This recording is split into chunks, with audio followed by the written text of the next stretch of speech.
Star Trek and Star Wars are often looked upon as two sides of the same sci-fi coin, locked in a never-ending battle of philosophy versus action that will last until the end of time, or at least until the arguing nerds need a nap. In truth, both franchises probably owe their continued existence to each other. George Lucas admitted that Star Trek basically paved the way for Star Wars, and William Shatner conceded that Paramount only became interested in giving Star Trek a real shot on the big screen after Star Wars took the world by storm in 1977. Generally, fans pledge outright allegiance to one franchise over the other, but that's an idea that the following actors chose to ignore entirely. Here are a few actors who visited both a galaxy far, far away and the Alpha Quadrant. George Takei. Star Trek legend George Takei has been part of the Enterprise from the very beginning, first appearing as Lieutenant Sulu in the original series, and going on to reprise the role for 6 Star Trek feature films, video games, and even an episode of Voyager. But like many Star Trek alumni, it was through voice work that he made the transition between the two biggest universes in sci-fi. Takei became the most high-profile name to take the leap when he landed the part of General Locke Durd in the Clone Wars animated series. I congratulate you on your good fortune. When asked about appearing in Star Wars, Takei remarked that he didn't consider it to be jumping ship, telling comic book resources, "The Star Trek philosophy is to embrace the diversity of life, and Star Wars is a part of that diversity. Star Trek is science fiction, and Star Wars is more science fantasy. But with the episodes of Star Wars The Clone Wars that I worked on, I think there is a merging there. Star Trek and Star Wars living together in harmony." Oh my. Brent Spiner. Another legend of Trek, Brent Spiner's run as Lieutenant Commander Data spanned 15 years. That includes 7 seasons of The Next Generation and 4 feature films, one of which earned him a Saturn Award for Best Supporting Actor. He also played Data's brother, Data's creator, and even made an appearance in the prequel series Enterprise as Data's great-great-grandfather, so his place in Trek spans more than just one series. Spiner eventually put Trek behind him. At one point, he even publicly took issue with fans' perception of the show, saying in 2011, "We carry guns. It's a joke. It's like that illusion that it is somehow all about peace. It's really not." After provoking the wrath of Trekkies everywhere, Spiner's subsequent casting in Star Wars Rebels must have struck a nerve. The actor voiced Senator Gold Travis, a character who, coincidentally, is a total traitor. No kidding, Brent. No!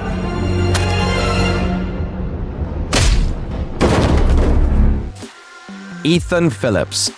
Though he pops up in everything from Girls to Veep to Homeboys in Outer Space, Ethan Phillips' most memorable role remains Neelix, the USS Voyager's chef and ambassador. Phillips portrayed the Talaxian for the show's entire 7-season run, but he also made 3 minor appearances as different Star Trek characters. In Next Generation and Enterprise, Phillips played 2 different Ferengi, and he also made a cameo appearance in Star Trek First Contact as a holographic Metra D. Phillips has since become something of a regular in the world of Star Wars video games, providing the voice of transport pilot Hammond Flat in Force Commander. He also played an Imperial medical droid, Krantian governor, and Royal Grenade Trooper in 2002's Galactic Battlegrounds, as well as several additional characters in 2003's Knights of the Old Republic. Oh, hello to you.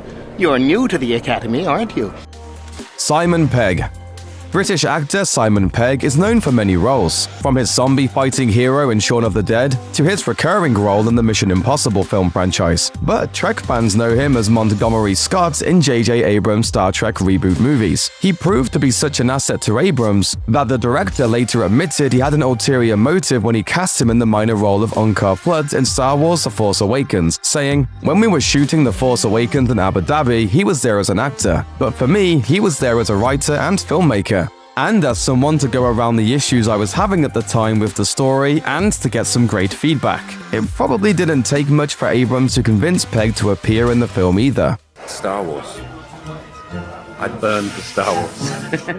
Pegg's input didn't end there either. He was also sought out by Paramount bosses when Abrams left the Star Trek franchise, bringing Pegg on board as a co-writer for the 3rd installment, Star Trek Beyond. Ron Perlman. Best known for playing the demonic anti-hero Hellboy, as well as his starring role on Sons of Anarchy and a few hundred voice roles, Ron Perlman has been around the block more than once. Many of Perlman's hundreds of credits lie in genre films, an area of cinema he's always supported. So when the opportunity came along to join the cast of 2002 Star Trek Nemesis as the Reman Viceroy, Perlman asked his manager for the time and place. While he enjoyed working on the movie, neither audiences nor critics seemed to share his enthusiasm. Fortunately, his foray into Star Wars received a much more positive reaction. Perlman voiced Garnak, a Trandoshan scavenger who meets his untimely end at the hands of General Grievous in the highly acclaimed first season of The Clone Wars. Ed Begley Jr. Veteran actor and environmentalist Ed Begley Jr. is probably best known for his 7-year stint on Saint Elsewhere, though he actually has hundreds of TV and movie credits to his name. Among them are his appearance on the Star Trek Voyager 2-parter Future's End, in which he took on the one-off role of 20th century industrialist Henry Starling, who just happens to be working with a character played by Sarah Silverman. Begley Jr. has since said he felt really blessed to be a part of the Star Trek franchise, as a huge fan of the show. Though that didn't stop him from taking a gig with the rival franchise the very same year. He was hired to provide the voice of Boba Fett in the radio adaptation of Return of the Jedi, produced with the blessing of George Lucas. And speaking of Boba Fett, Jason Wingreen.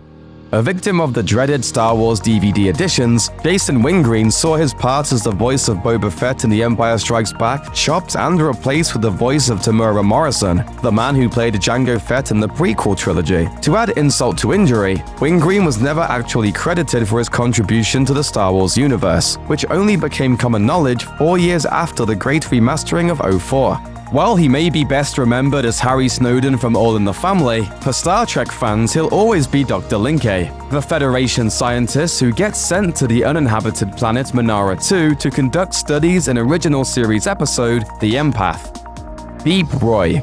The diminutive Deep Roy has an impressive filmography stretching back about 40 years, including 2 big-screen Star Wars installments. Roy played musician Droopy McCool in Return of the Jedi, a member of the Max Rebo Band, the 12-piece ensemble that performed in Jabba the Hutt's Tatooine Palace. The 4'3" actor actually appeared uncredited in The Empire Strikes Back as a body double for Yoda during a number of scenes on Dagobah. Roy is also one of the very few actors to appear on screen in both franchises, playing Scotty's oyster-faced alien sidekick Keenser in the rebooted Trek series. Keenser was never even meant to join Scotty on the franchise's most famous starship, but Roy's performance was so memorable that they invited him back to reprise his role. Clancy Brown.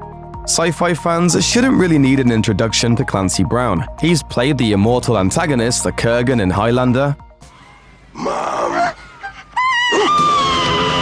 and Sergeant Zim in Starship Troopers. Even your kids know Clancy Brown, if only in voice. Donate to the children's fund? Why?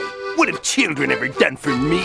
Despite an impressive sci-fi resume, it wasn't until 2002 that Brown showed up on Star Trek, taking on the role of Zabral in the Enterprise episode Desert Crossing. In it, Archer and Tucker accept an invitation to his homeworld, and unwittingly find themselves caught up in a war. Among his countless voice roles, Brown also dipped into Star Wars territory when he played Darth Maul's brother Savage Opress in the Clone Wars series, as well as Ryder Azadi in Rebels, who only kind of looks exactly like him. Clive Revill. Renowned stage actor Clive Revill portrayed a tweaked version of classic English character Sir Guy of Gisborne in 1991's Next Generation episode Cupid, which took the crew to the 12th century world of Robin Hood. While it wasn't the most memorable performance the New Zealand native has given over the course of his distinguished career, at least it wasn't replaced in later edits like his work on the original Star Wars trilogy was.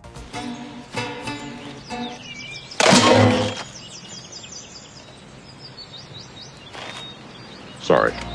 Revill supplied the voice of Emperor Palpatine in the first cut of The Empire Strikes Back, but like so many others, his work was dubbed over for the 2004 DVD release, replaced with the voice of Ian McDiarmid, who took over as the Emperor with Return of the Jedi. Revill was humble about the change, however, conceding that continuity was important and saying that the filmmakers made a good choice with McDiarmid, considering that the original 1980 Emperor was played by a woman with superimposed chimp eyes. Pretty much anything was an improvement. Greg Grunberg. As a self-proclaimed geek, Greg Grunberg couldn't have asked for a better friend than a man who rebooted Star Trek and kickstarted the third Star Wars trilogy. Grunberg has worked with J.J. Abrams almost exclusively, so when Abrams began his cinematic reinvention of Star Trek, he called on Grunberg again, drafting his friend to overdub the dialogue for James Kirk's stepdad.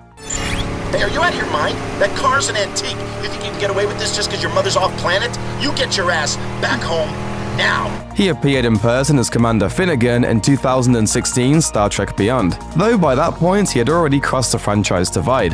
Grunberg played Resistance pilot Snapper Wexley in 2015's The Force Awakens, though he later told StarTrek.com that he's on the fence about which franchise is his favorite. Olivia d'Abo. Best known to Trekkies as Starfleet Academy intern Amanda Rogers from the Next Generation episode True Q, Olivia d'Abo.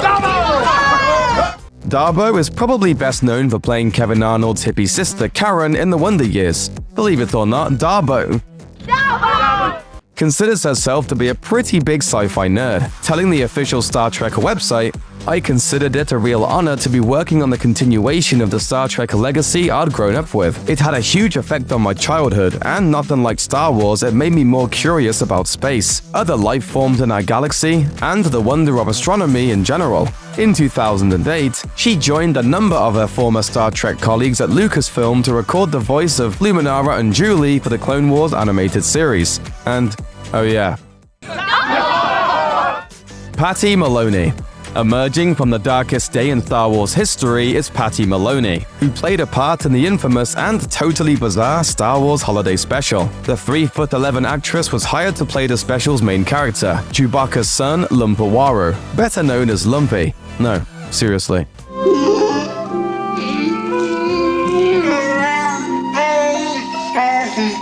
Maloney's memories of the especially weird program were completely positive, saying, "We were all very pleased with the outcome of it actually. I was very pleased with it." The special aired in 1978 and, because of the sheer shame involved, was never seen again in any official capacity. Maloney's role in Star Trek was another one created for a person of her stature. In the 1996 Voyager episode, The Thaw, she plays one of the many creations of the Clown, a manifestation of fear born of a linked neural network. Because, you know, sci-fi. This time, she's credited as only Little Woman, which is still a huge improvement over being a grunting idiot named Lumpy. Added bonus was even a speaking role. Oh boy! And she got to hang out with Michael McKean. Point Star Trek. A virus, he thinks I am a virus. Okay, we're taking that point back. Star Trek Beyond is a fun, fast-paced space romp. But just like any great action movie these days, it still includes more than a few head-scratchers. Here's a look at some dumb things in Star Trek Beyond everyone just ignored. Random chance.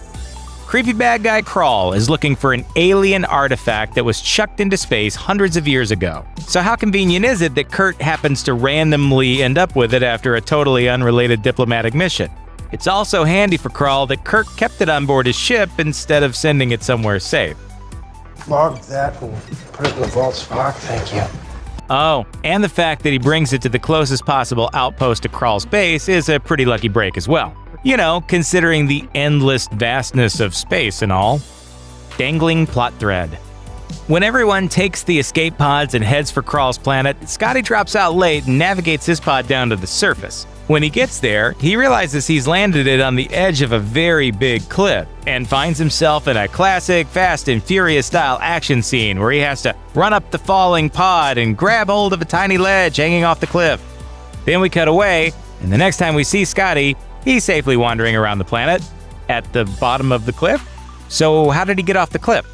Scotty is known for his big brain, but not for his epic mountain climbing skills. Unless he jury-rigged a jetpack, we'd expect the scene to end with him just falling to his death. Those darn drones. So Krall's whole thing to get this artifact is to create a deadly bioweapon. But since Krall already has a seemingly unstoppable drone army capable of taking out Starfleet's most advanced ships, why not just attack with that? Style points? Plus, we find out those drones are based on some ancient mining tech left on the planet. So how did Krall turn a bunch of mining robots into the universe's most dangerous fleet? Does that mean some jerky supervillain will just be able to weaponize all the drones we have flying around here on Earth? This amazing innovation then lowers itself slowly to the ground, drops off the package, and flies straight back up to altitude. Did we just figure out the real reason that Amazon's Jeff Bezos made a cameo in the movie? Cheers. Total recrawl. Jayla has conveniently been living in the USS Franklin for years, and has used a fancy bit of cloaking tech to keep the ship hidden from Krall and his minions. But once Krall is revealed to be the long-lost captain of the Franklin, it begs the question, how did he not already know where his ship landed? Space amnesia? A long night of drinking space beers? Yeah, it's probably the space beers. That's usually it. Beastie bikes. Let's make some noise. Okay, so no one's gonna dispute that this was probably one of the most fun scenes in the movie. And yes, we love the Beastie Boys too. But even though it's been a running gag since 2009 Star Trek reboot, the fact that the Beastie Boys are still supposedly relevant 3 centuries from now is actually pretty silly. Don't agree? Here's a quick quiz. Name a pop star from the 1760s. While you're Googling that, we also have to ask about the motorcycle that plays a pivotal role in the finale. Why is there an ancient motorcycle on the USS Franklin, and how is it still working after all this time? Between the bike and the Beastie Boys, it seems like director Justin Lin really just wanted to make a cool 80s biker flick instead. Uhura's Spidey sense. We get a peek at the USS Franklin's old crew footage midway through the film, though Kirk and everyone else turns away before Idris Elba appears in the frame.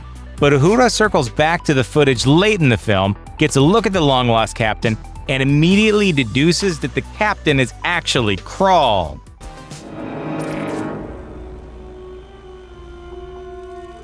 It's him. But how? He doesn't look anything like that anymore. Does she have facial recognition software along with a GPS tracker and that necklace Spock gave her? Lieutenant Uhura wears a Vokaya amulet, which I presented to her as a token of my affection and respect. You gave your girlfriend radioactive jewelry. The emission is harmless, Doctor, but its unique signature makes it very easy to identify. You gave your girlfriend a tracking device. That was not my intention. Or maybe all that Vulcan radiation gave her superpowers that let her see through Hollywood prosthetics.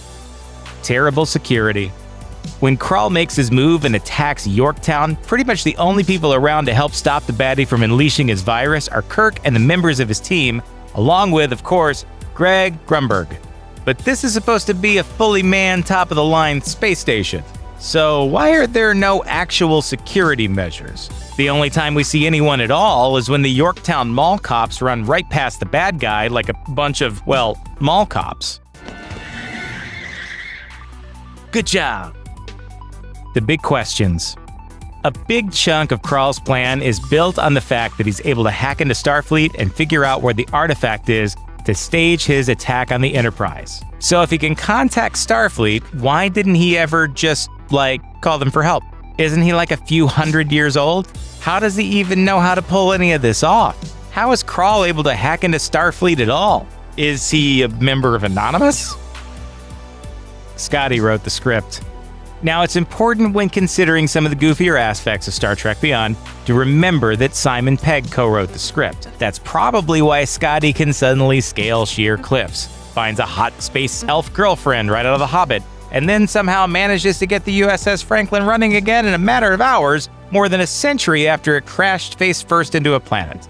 Knowing that Scotty is basically a walking deus ex machina also explains how he was able to teleport 20 people at a time during the film's epic escape sequence. Just a few minutes earlier, he didn't trust it enough to beam out 2 people at a time, which is why Bones nearly got nabbed by Krall's thugs. At least I won't die alone.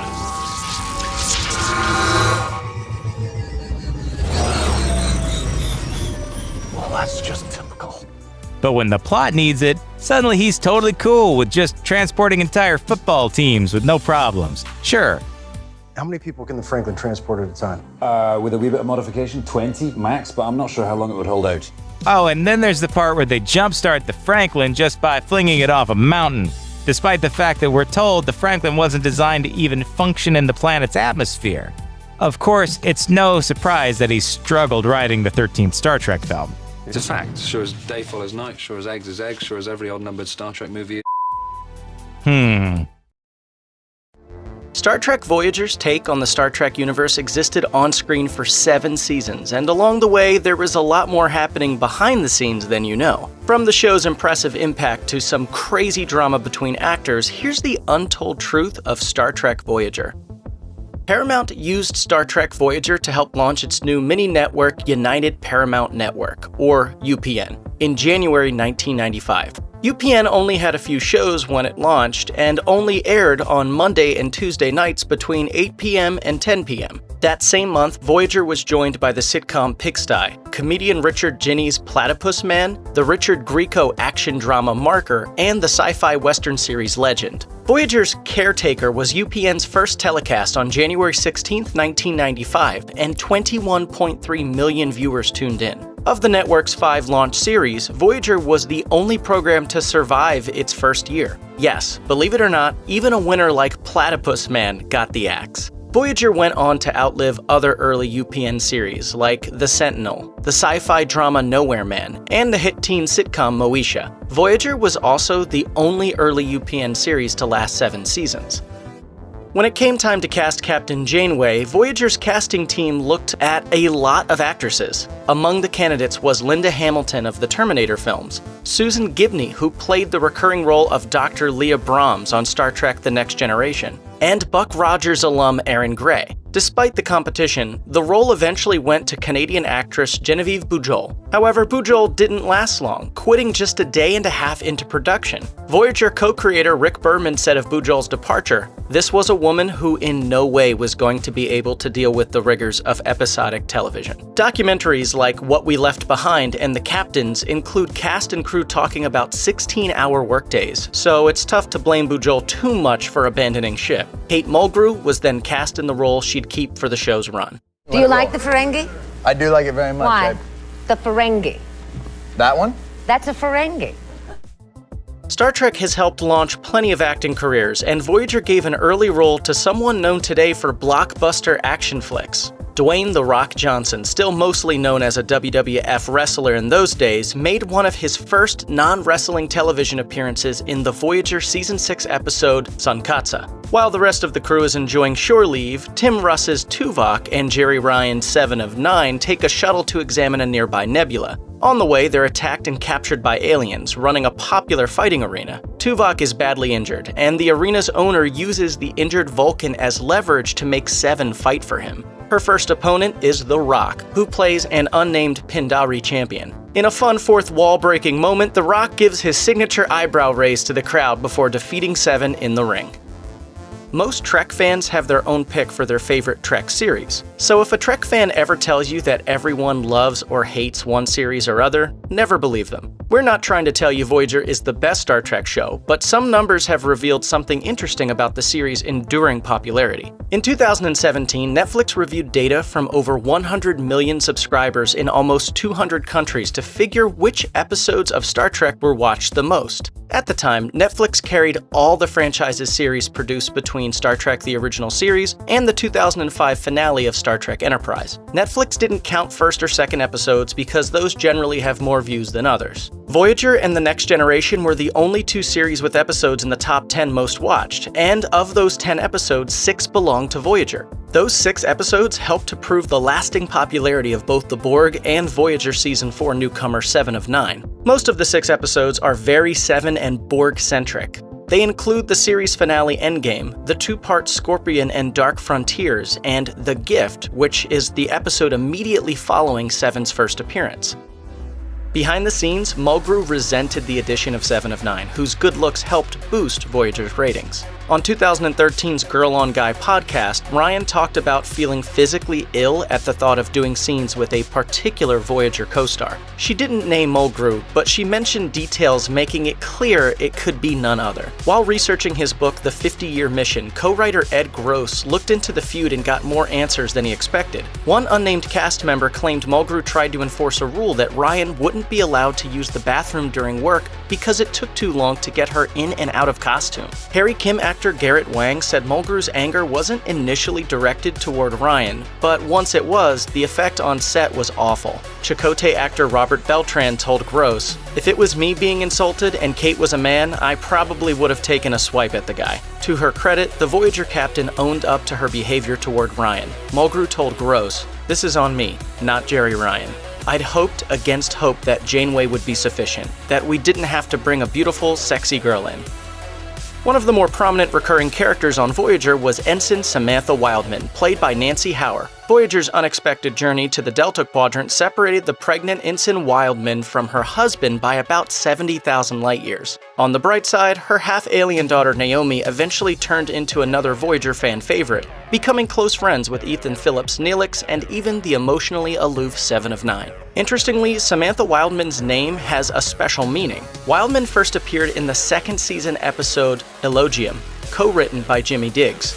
The same year he sold the script, Diggs' wife almost died. A kidney transplant saved her life, and Diggs learned the donor was a 7-year-old girl named Samantha. He wrote a letter to Voyager's producers asking them to name the episode's new character Samantha.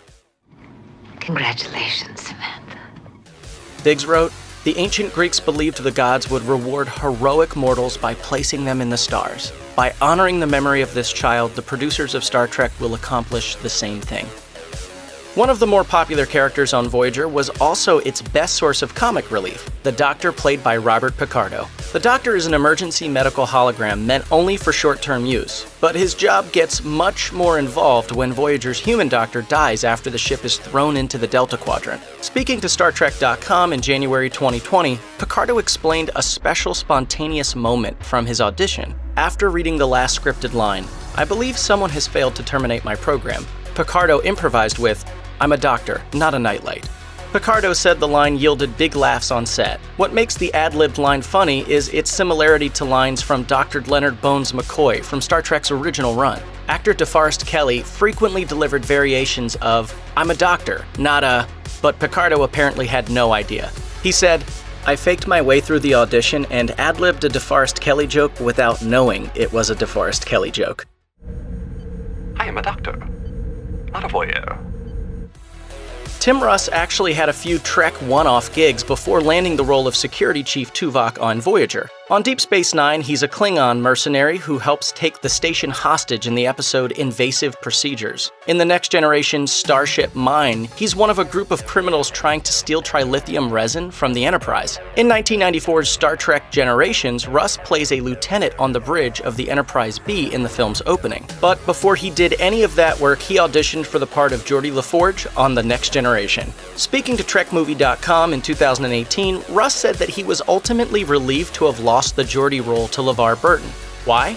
The dialogue. Russ explained, "The role of Tuvok was somewhat more organic and much easier in terms of dialogue. I am glad I didn't get stuck with all that engineering tech talk. That kind of dialogue doesn't do anything for me." Russ also had the distinction of getting to appear in one of the few episodes in which Voyager characters could cross over into other series. Tuvok shows up in the Deep Space Nine episode Through the Looking Glass, though it's not quite the same Tuvok. The episode takes place in the Mirror universe first made famous by Star Trek the original series, Mirror Mirror. This Tuvok appears as a member of the Terran Resistance fighting against the Klingon-Cardassian Alliance. One of Voyager's recurring characters was Ensign Vorik, played by Alexander Enberg. Vorik is a Vulcan engineer who often worked closely with B'Elanna Torres, played by Roxanne Dawson. Vorik develops a romantic interest in B'Elanna with violent consequences. In perhaps Vorik's most memorable appearance, the Season 3 episode Blood Fever, Vorik experiences the Vulcan mating period and chooses B'Elanna as his mate. He forms a telepathic connection with B'Elanna, causing her violent Klingon mating instincts to emerge. The situation ends in a duel between B'Elanna and Vorik, which both thankfully survive. Between 1997 and 2001, Enberg appeared in 9 episodes of Voyager as Vorik, but it wasn't the first time he appeared in a Trek show or even the first time he appeared as a Vulcan.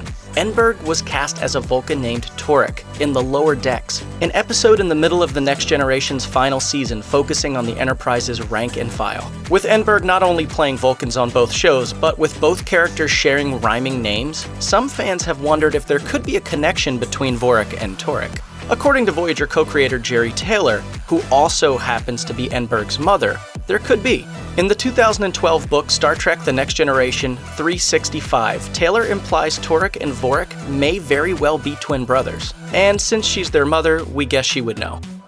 As Voyager's first officer, Commander Chakotay is often forced to tell Captain Janeway things she doesn't want to hear. Fittingly, actor Robert Beltran was known for speaking his mind on what he likes and doesn't like about Voyager, regardless of the consequences. By 2000, Beltran had aired enough dirty laundry in public that producer Kenneth Biller told SFX magazine that he thought the actor, quote, should stop whining and do his job. Speaking to StarTrek.com in 2012, Beltran talked about not feeling fulfilled on Voyager. He complained, "You're doing the same thing every week with a new variation. I didn't like some of the things that were going towards the last 3 years, and I risked being fired because I wasn't happy creatively." According to Beltran, Chakotay didn't have a lot of interesting relationships after the departure of Martha Hackett's Sisko, his former lover who's eventually revealed to be a Cardassian. Beltran revealed, "After Sisko left, it was only that relationship with the captain that had depth to it. Chakotay and the other characters, there wasn't much of a relationship there." And Beltran has one problem with Trek that a lot of fans might consider downright heresy.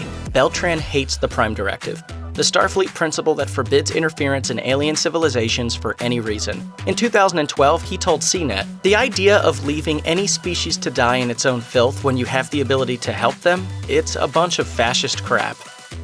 Years after the series' run, it can be easy to forget how important it was in 1995 for a woman to be leading a Star Trek series. Today, we're growing accustomed to female-led action films and series, including Star Wars epics and superhero blockbusters. But in the mid-90s, it was still a big deal, especially in science fiction. Mulgrew left an important mark on our culture, and it's felt far beyond the world of television. Speaking to Trek Movie in 2019 about the 25th anniversary of Voyager, Mulgrew was asked about highly visible female politicians like Stacey Abrams and Alexandria Ocasio-Cortez, who'd named Captain Janeway as an early influence. Mulgrew said she made a surprise appearance at one of Ocasio-Cortez's rallies, and that when they announced Mulgrew, Ocasio-Cortez gasped. She turned, and when I approached her, I think she kind of fell. Mulgrew said Ocasio-Cortez related stories of watching Voyager as a child, and that when they lost their screen, they had bad reception in their house, and often the television was just black and white. She'd listen to it like a radio show. With 10 series and over 700 episodes, it's only natural that Star Trek has messed up a few times over the years. Whether they're continuity errors, editing blunders, wardrobe screw-ups, or other oversights, here are some of the biggest on-screen mistakes you'll find in Star Trek TV shows. 23rd century conman Harry Mudd is one of the first recurring villains in Star Trek the original series. In the Season 1 episode Mudd's Women, Mudd beams aboard the Enterprise, accompanied by a trio of women whose beauty leaves both Scotty and McCoy dumbstruck. Dr. McCoy's arousal isn't the only thing worth noticing about his appearance in this scene. When he first sees the women, McCoy is wearing his bridge uniform, which includes a light blue shirt with a dark blue collar. The camera cuts to Mudd's alluring ladies, and when it returns to McCoy, he's wearing the medical smock he usually reserves for sickbay duty. There are also windows behind him, indicating he's in a completely different part of the ship. The next time we see McCoy, he's back in the transporter room, wearing his bridge uniform. Apparently, whoever edited Mudd's Women didn't think McCoy looked aroused enough, so they used archival footage of him without caring about where he was or what he was wearing. Either that, or the space-time continuum was acting really weird that day. Amen to that, Scotty. One of the more interesting Season 1 episodes of Star Trek Deep Space Nine is Dramatis Personae, in which a contagion renders the entire crew power-hungry and violent, except for Constable Odo. The crew soon splits into warring factions, and after Commander Sisko survives a botched assassination attempt, he tries to escape the station with Chief O'Brien. One of the first things they do is throw away their Starfleet communicator badges so that no one can track them. As the only member of the senior crew who isn't losing his mind, Odo manages to manipulate both parties into a cargo bay, where he can blast the contagion into the void of space. Odo warns everyone to hold on to something before opening the bay door, and Sisko, still without a comm badge, grabs a cargo container. We then see several shots of different crew members fighting the pull of the vacuum. Once Odo closes the door, the camera turns to Sisko, whose comm badge has inexplicably reappeared on his uniform. Why? I have no idea. You could try to explain this by saying that the comm badge's return symbolizes Sisko's return to sanity, but otherwise it's an obvious goof. Yesterday's Enterprise is one of the most beloved episodes of Star Trek The Next Generation. The story changes the Trek timeline, with Worf absent from the Enterprise, Tasha Yar still alive, and the Federation stuck in a losing war with the Klingons. Among other changes, the Enterprise's interior is a lot darker and the crew's uniforms have changed. This isn't right. It's changed. The timeline is restored thanks to the intervention of the enigmatic Guinan, who senses something is wrong and convinces Captain Picard to help restore their reality. Yesterday's Enterprise ends with Guinan and Geordi talking in 10 forward. Guinan asks the chief engineer to tell her about Tasha Yar, someone she never met in the original timeline. But for some reason, Geordi is still wearing his uniform from the alternate Enterprise. We know this because of the black cuffs on his sleeves, which aren't a feature of his normal uniform. Unless this is a subtle hint that Guinan never really succeeded in fixing the timeline, someone should have told Geordi he was in the wrong duds. Seriously? Seriously? A lot of things change on Star Trek Voyager after the introduction of the reformed Borg crew member 7 of 9. Because of her issues with trust and isolation, 7 is rarely seen fraternizing with Voyager's crew. Instead, we usually find her working alone in the astrometrics lab. Unfortunately, the increased role of the astrometrics lab leads to a bit of confusion. In Season 7's Shattered, Commander Chakotay finds himself thrown back in time to an earlier version of Voyager. When he tells Captain Janeway that they need to get to the astrometrics lab, she responds that Voyager doesn't have one, implying it hasn't been built yet. Voyager doesn't have an astrometrics lab. But this isn't the case. While we never see the astrometrics lab before 7 comes on board, it was always a part of the ship. In Season 4's Revulsion, Chakotay orders Kim and 7 to update the lab because it hasn't been upgraded since before the events of the series premiere. How could it have been upgraded if it didn't exist? It's a long story. One of the most unique episodes of Star Trek Enterprise is Season 2's Carbon Creek. A huge chunk of it doesn't even feature the regular cast. Jolene Blalock does double duty playing both the Vulcan First Officer T'Pol and T'Pol's ancestor Tamir. T'Pol tells the story of how a small group of Vulcans, including Tamir, crashed in the United States in the 1950s and were forced to pose as humans. Would you like to hear the story? Tamir initially tries to keep her distance from the Earthlings around her, but eventually finds herself becoming sympathetic to them and even involved in their lives. Just as Scotty sells the secret of transparent aluminum in Star Trek IV: The Voyage Home, Tamir takes a trip to Pittsburgh in 1957 and sells the secret of Velcro, so she can help a human boy pay for his college tuition. The only problem with this detail is that not only did someone else invent Velcro, but it was patented in 1952 and was already in use in the United States by 1957. Obviously, 50s kids weren't securing their sneakers with it yet, but it was still out there. Do you realize you've just rewritten our history books? Father-son relationships are a major theme in DS9, usually represented by the love between Ben Sisko and his son Jake. But in a Season 4 two-parter, that relationship expands to include Ben's father, Joseph Sisko. We meet the stubborn but charismatic restaurant owner when Ben is summoned to Earth to brief Starfleet on the growing threat of the Dominion. The only problem is that earlier in the series, we're led to believe Joseph Sisko is dead. Ben never outright says he's deceased, but all the statements he makes about his father before Season 4 strongly imply he's already passed on. For example, in both the series premiere and Season 2's Paradise, Ben refers to his father in the past tense. He says, "Well, my father was a chef." Also in Season 2's The Alternate, Ben tells Odo of an illness his father suffered, strongly implying he died from it. DS9 never provides an explanation for this discrepancy, but regardless, Joseph is a beloved character who continued to appear in the series regularly, and we're glad he was around to see it through. You up for a stroll with your old man? I can't think of anything I'd rather do. Written by the acclaimed science fiction author Harlan Ellison, The City on the Edge of Forever is often considered one of the best episodes of any Star Trek series, as well as one of the saddest episodes in the franchise. But even here, there's a blink and you'll miss it error that could take you out of the story pretty fast. The story transports McCoy, Spock, and Captain Kirk back in time to the Great Depression.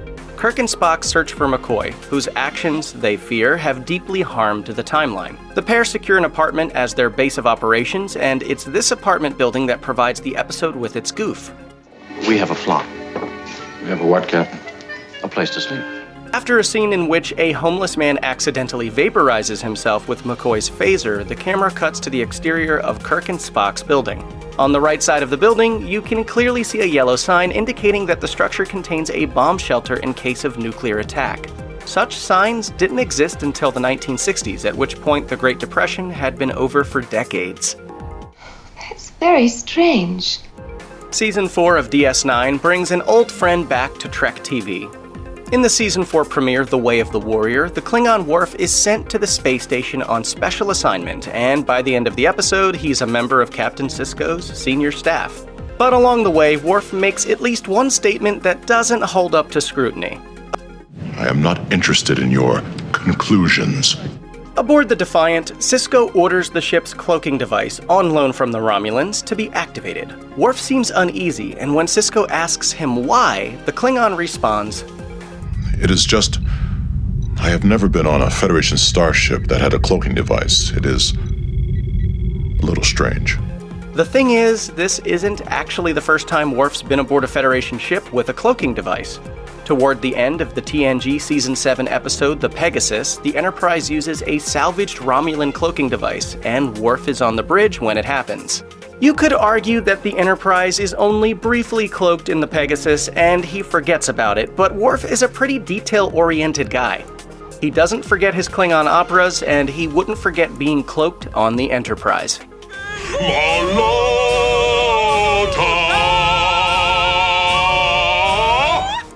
In TNG's The Host, the Trill diplomat Odon is badly injured, and the Enterprise crew discovers a slug-like creature living inside him with whom he shares a symbiotic relationship. The symbiotic Trills would later appear more prominently in DS9 in the form of main characters Jadzia Dax and Ezri Dax. However, there are huge discrepancies between what we learn about the Trill in The Host and what we see in DS9. In The Host, Odon has prominent forehead ridges, while later Trills have smooth foreheads and leopard spots along their sides. Both Odon and Dr. Crusher say that using transporters is dangerous to Trill symbionts, but Jadzia and Ezri use transporters without issue. In The Host, the symbiont's presence is a complete surprise to the Enterprise crew. It's just that they kept their inner worm creatures private. But in DS9, we learn the Trill have been part of the Federation for a long time, and the existence of their symbionts is common knowledge. It has always been this way. Finally, there's the relationship between host and symbiont. In DS9, it's made clear that the personality of what's called a joined Trill is a mix between the minds of the host and the symbiont, while in the host, only the symbiont's personality exists. Odon claims to be the same person both when he inhabits the body of Riker and when he later appears in a woman's body. I will never forget you. One of the best recurring bad guys on TNG is Data's evil twin, Lore, who shares Data's abilities coupled with twisted emotions and a total lack of empathy for other living beings. We first meet him in Season 1's Data Lore, in which he deactivates Data in order to impersonate him. The first member of the crew to realize something is wrong is Wesley Crusher, who notices that Lore, while disguised as Data, speaks using contractions, like can't instead of cannot, or I'm instead of I am. This is strange to Wesley because Data never uses contractions. Yes, I do use language more formally than Lore. The only problem is that Data totally uses contractions. Clearly the no contraction rule isn't established before Data Lore. In the season premiere, Data jokes about Q, saying, At least we're acquainted with the judge, Captain. Later in the same episode, questioned by the elderly McCoy about his strange demeanor, Data says, I'm an android. In fact, the rule doesn't seem to be set in stone even after the contraction rule is established in Data Lore. He tells Picard, quote, I'm fine at the end of the episode and continues to occasionally use contractions in subsequent episodes. In the end, it all works out and Lore's schemes are foiled. The real lesson here is that you shouldn't try to take your brother's place, or Wesley Crusher will make up lies about you. Shut up, Wesley! Are you a Trekkie who wants to see if our picks line up with yours, or do you just want some shows that can help you squeeze out a few tears? Either way, here are our nominations for the saddest episodes of Star Trek ever. After a long and stressful mission, the crew of the Defiant receives a distress call from a Starfleet captain shipwrecked on an inhospitable planet. At first, the crew can only hear the transmission from Captain Lisa Cusack, but can't respond. Soon, Chief O'Brien's tinkering establishes two-way communication. With the Defiant still days away and Cusack having nothing to do but slowly suffocate, Sisko establishes shifts for his officers, including himself, to sit by the communicator and keep their stranded colleague company. But some part of me is always saying, they may not be here tomorrow. Captain Cusack proves to be a gift to her would-be rescuers. With the crew struggling under the weight of the Dominion War, Cusack happily gives a sympathetic ear to their problems. She helps O'Brien see he's keeping his friends at arm's length because he's afraid of growing too close to people the war may take away from him, and lets Sisko see why having his girlfriend Cassidy Yates aboard the Defiant bothers him so much. When the Defiant finally reaches its destination, the crew is shocked to discover Captain Cusack has been dead for 3 years. An energy barrier surrounding the planet somehow allowed for the Defiant's transmissions to reach her in the past and hers to connect with them in the future. They bring Cusack back to DS9 for an Irish wake, where the crew gathers to honor her and to share the lessons their friend taught them. At first, Star Trek The Next Generation's The Offspring seems like it might become another exploration of the rights of synthetic life. After Data surprises his friends with the reveal that he's created a new android named Lal, Captain Picard is extremely concerned about the ramifications. His fears are realized when a Starfleet admiral demands Lal be taken off the Enterprise to be placed under the supervision of Starfleet scientists. Hallie Todd's portrayal as Data's android daughter Lal is sweet, funny, and ultimately heartbreaking. Like her father, Lal is confused by human behavior, but does her best to learn, doing things like grabbing Will Riker without warning for a kiss, or telling Data that she believes she has mastered the art of humor because so many children laugh at her. Lal unexpectedly grows beyond Data's programming and develops the ability to feel emotions. Unfortunately, she can't survive them. After being overcome with fear at the prospect of separation from Data, her systems experience a critical failure. In her final moments, she thanks Data for her life and tells him she loves him. When he tells her he wishes he could feel the same for her, she says she will love enough for them both. Star Trek has a lot of ways of forcing illusions on its characters. When it comes to these illusions, perhaps no other Trek story proves as harmful to one of its heroes as DS9's Hard Time. While visiting the Agrathi homeworld, Chief Miles O'Brien is wrongly convicted of espionage. Rather than maintaining physical prisons, the Agrathi punish criminals by implanting memories of incarceration, including hunger, isolation, and torture.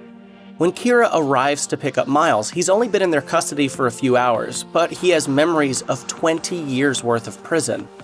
The Miles O'Brien who returns to DS9 is a changed man.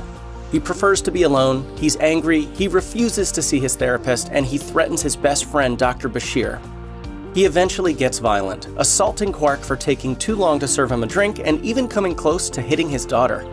It's revealed that during most of his time in the virtual prison, Miles has a kind, patient cellmate named Ichar. After 20 years in the cell with him, wrongly believing his friend is hiding food from him, Miles murders Ichar. Hallucinations of Ichar appear to O'Brien on DS9, only disappearing when, on the brink of ending his own life, O'Brien finally accepts help from Bashir. And it turns out that even in the future, there's no easy cure for PTSD. Written by late author Harlan Ellison, Star Trek the original series, The City on the Edge of Forever, is a time travel episode that forces Captain Kirk into an impossible decision.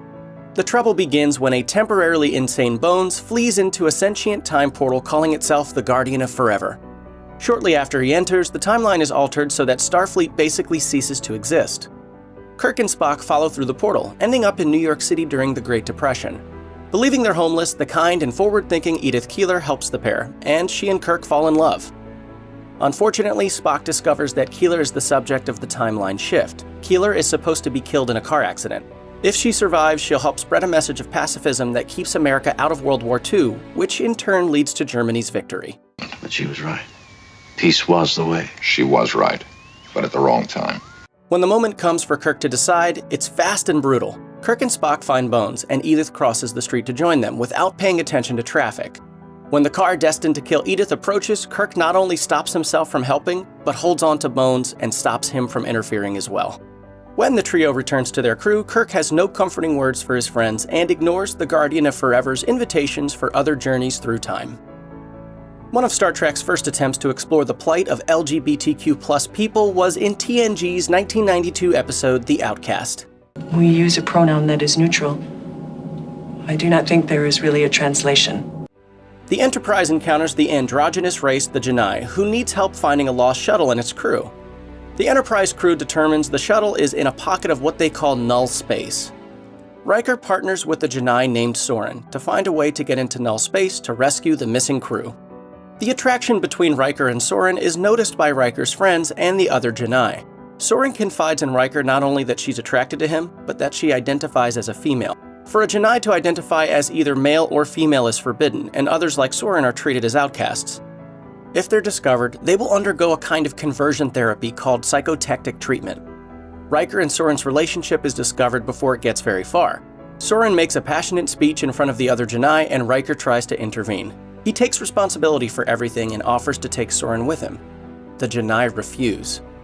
Ignoring Picard's warnings, Riker and Worf attempt to break Soren free. They easily overpower the Janai guards, but once Riker is alone with Soren, she's a different person. The psychotectic treatments are complete, and Soren believes she had been ill and is now well. Riker desperately professes his love for her, but Soren simply answers, "I'm sorry," and walks away.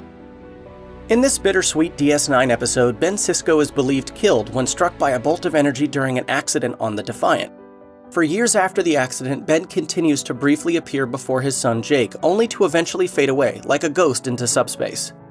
After returning to Earth, Jake marries and finally publishes his novel Anselm to wide acclaim. But after he becomes obsessed with saving his father, Jake abandons writing to pursue scientific study, and his marriage falls apart. Jake determines his father keeps appearing when and where he does because the accident connected him to Jake, and that the only way to save him is for Jake to die during his father's next appearance. As an elderly man, Jake awakens to his father smiling at him, and Jake reveals his plan. Ben is crushed, but it's too late. Jake has already taken the drugs that will kill him. As he dies, Jake tells his father he's doing it not just for Ben, but for the boy that I was. He needs you more than you know. As the elderly Jake dies, Ben appears years earlier during the accident on the Defiant, and ducks the bolt of energy just in time. If you aren't already tearing up, Ben embracing his young son while crying grateful tears should push you over the edge. This truly bleak episode opens with the marriage of Tom Paris and B'Elanna Torres, but they don't get to enjoy their honeymoon. The molecular cohesion of Voyager is deteriorating, affecting both the ship itself and the crew inside. B'Elanna is the first to die. The crew discovers something shocking. In the previous season episode Demon, Voyager had landed on a planet that created a complete duplicate of the ship and all her crew out of biomimetic fluid. Tuvok and Chakotay determined their ship is the duplicate, and they're now all dying because of exposure to radiation from their enhanced warp core. Everything the duplicate crew tries ends in failure. When they try to find solace on a planet, they're chased off by aliens. The ship and crew deteriorate too fast for them to make it back to their homeworld, and even an attempt to launch a capsule with all of their logs fails. Few of their crew are left by the time they detect the original Voyager on their sensors. They try hailing the ship and the original Voyager responds, but by the time they get there, all that's left of the duplicate ship and crew is formless fluid floating in space. Sadly, the episode in which we learn the most about the mysterious Star Trek Discovery character Ariam is Project Daedalus, and also the same episode in which she dies. It had been clear for a number of episodes that something was taking over Ariam and forcing her to act against her will, and Project Daedalus opens with Ariam reviewing her memories and deleting many of them, including the tragic loss of her husband just after they had eloped. The Discovery crew finally figures out Ariam is being manipulated by Control, Section 31's Threat Assessment AI, but only after Ariam is alone with Michael and Neon on the ransacked Section 31 HQ. Ariam nearly kills her colleagues, but regains enough control to insist Michael kill her by opening an airlock while she's in it. Michael refuses, insisting Ariam can fight Control, but Neon takes the choice out of Michael's hands and opens the airlock. Ariam is shot into space and dies, but before she succumbs, Tilly uploads the memory of her on the beach with her fiancé so she can see it one more time. The Star Trek Enterprise episode Terra Prime mainly deals with the Enterprise's conflict with the group of the same name. Led by John Frederick Paxton, Terra Prime is a xenophobic extremist group dedicated to removing all aliens and alien influence from Earth. Among his crueler tactics, Paxton takes DNA from T'Pol and Trip and uses it to create a half-human, half-Vulcan clone infant. he displays it as a propaganda tool, calling it an abomination, and uses it as leverage after he takes T'Pol and Trip hostage. Terra Prime is defeated, but the baby doesn't survive the episode. Phlox initially believes the baby's illness and resulting death is due to the inherent incompatibility of human and Vulcan DNA. But in the final scene, a devastated Trip tells T'Pol that the doctor discovered there was a flaw in the technique used to create the child, and that a human-Vulcan child might survive. T'Pol reaches out and grabs Trip's hand in support, a powerful gesture considering her species and its philosophies towards emotion. Shortly after the Enterprise encounters a probe, Captain Jean-Luc Picard collapses on the bridge and wakes up to a woman named Deline, who claims she's his wife, and tells him that his name is Cayman. Understandably, Picard is convinced something deceptive is going on, initially believing he's on a holodeck. After 5 years of no rescue from or contact with the Enterprise, Picard accepts his new life on the planet Catan, including falling in love with Aline and regularly trying and failing to master the Catanian flute.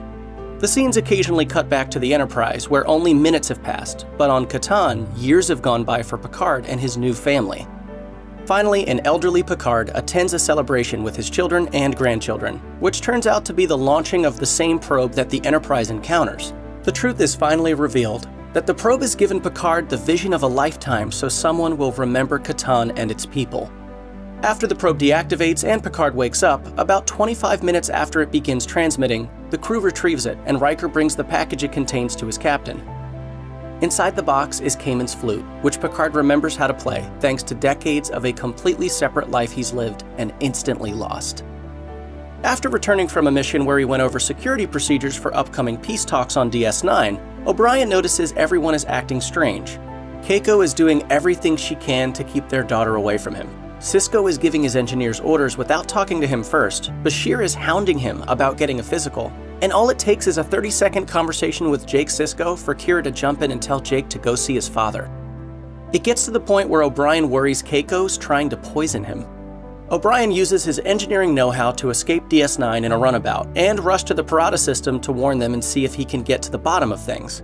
He reaches the hideout of the Paradan rebels, and the truth is revealed. The real O'Brien was imprisoned, and a replicant copy was made of him and sent back to DS9 in his stead, to disrupt the peace talks.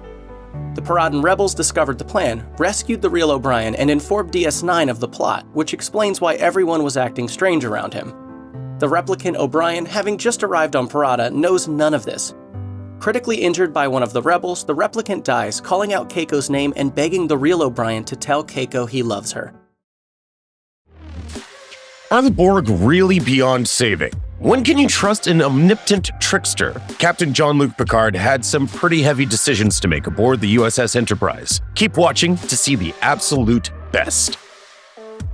In the series premiere of Star Trek: The Next Generation, Riker first meets his new captain in a ready room and is given his first order right away. It's an order given sternly and sets the tone for Picard as a cold, by-the-book commanding officer. But over the course of the series, the two would form one of just a few genuine friendships for Captain Picard, and his choice to appoint him first officer would alter the trajectory of his life. In that same first episode, one of Picard's next acts as captain was to instruct his new number one to prevent him from making an ass of himself with the children on the ship.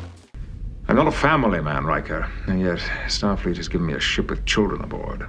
Over the course of the series, Riker would help Picard go from a stoic stick-in-the-mud who preferred to stay an arm's length from his crew to a man with friendly relationships with those under his command.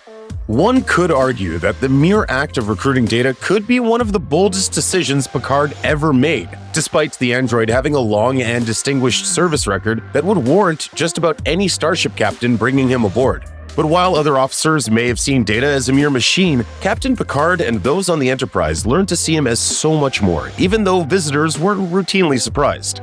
I must admit, Commander, I didn't think you'd be so personable. Aboard the Enterprise, Picard and his crew saw Data as a person, and when his rights as an individual came under attack, they leapt to his defense. And when Data was ordered to be turned over to Starfleet as property in The Measure of a Man, it was Picard who was at the forefront of the fight, demanding they could judge and decide his status. It was Picard who acted as his defense counsel in one of the most important acts he'd perform as captain, an act with consequences that continue to reverberate through the Star Trek universe even today. In the first season of The Next Generation, there didn't seem to be any set chief engineer on the Enterprise. But in the second season premiere, Picard would promote helmsman Geordi LaForge to the permanent spot at the head of the ship's engine room. To audiences, it may have seemed like an odd jump for the young officer, but it proved to be one of the key changes on the ship after its first rocky year. LaForge went on to become one of the standouts on the series and was even ranked by Screen Rant as the franchise's best engineering chiefs. He'd solve crisis after crisis, including several galactic threats, and it never would have been possible if he stayed a mere pilot or been moved to a different post. One of the most unexpected turns of events in the entire run of Star Trek The Next Generation occurred in the third season episode, Sins of the Father. Essentially a sci-fi political drama, the episode brought the action to the Klingon homeworld with the sudden accusation of treason made against Worf's dead father. Turning up on the Enterprise is Worf's long-lost brother, Kurn, who wants Worf to travel home to defend their family's honor. But when Kurn is the victim of an assassination attempt, Worf finds himself alone and Captain Picard steps in to help.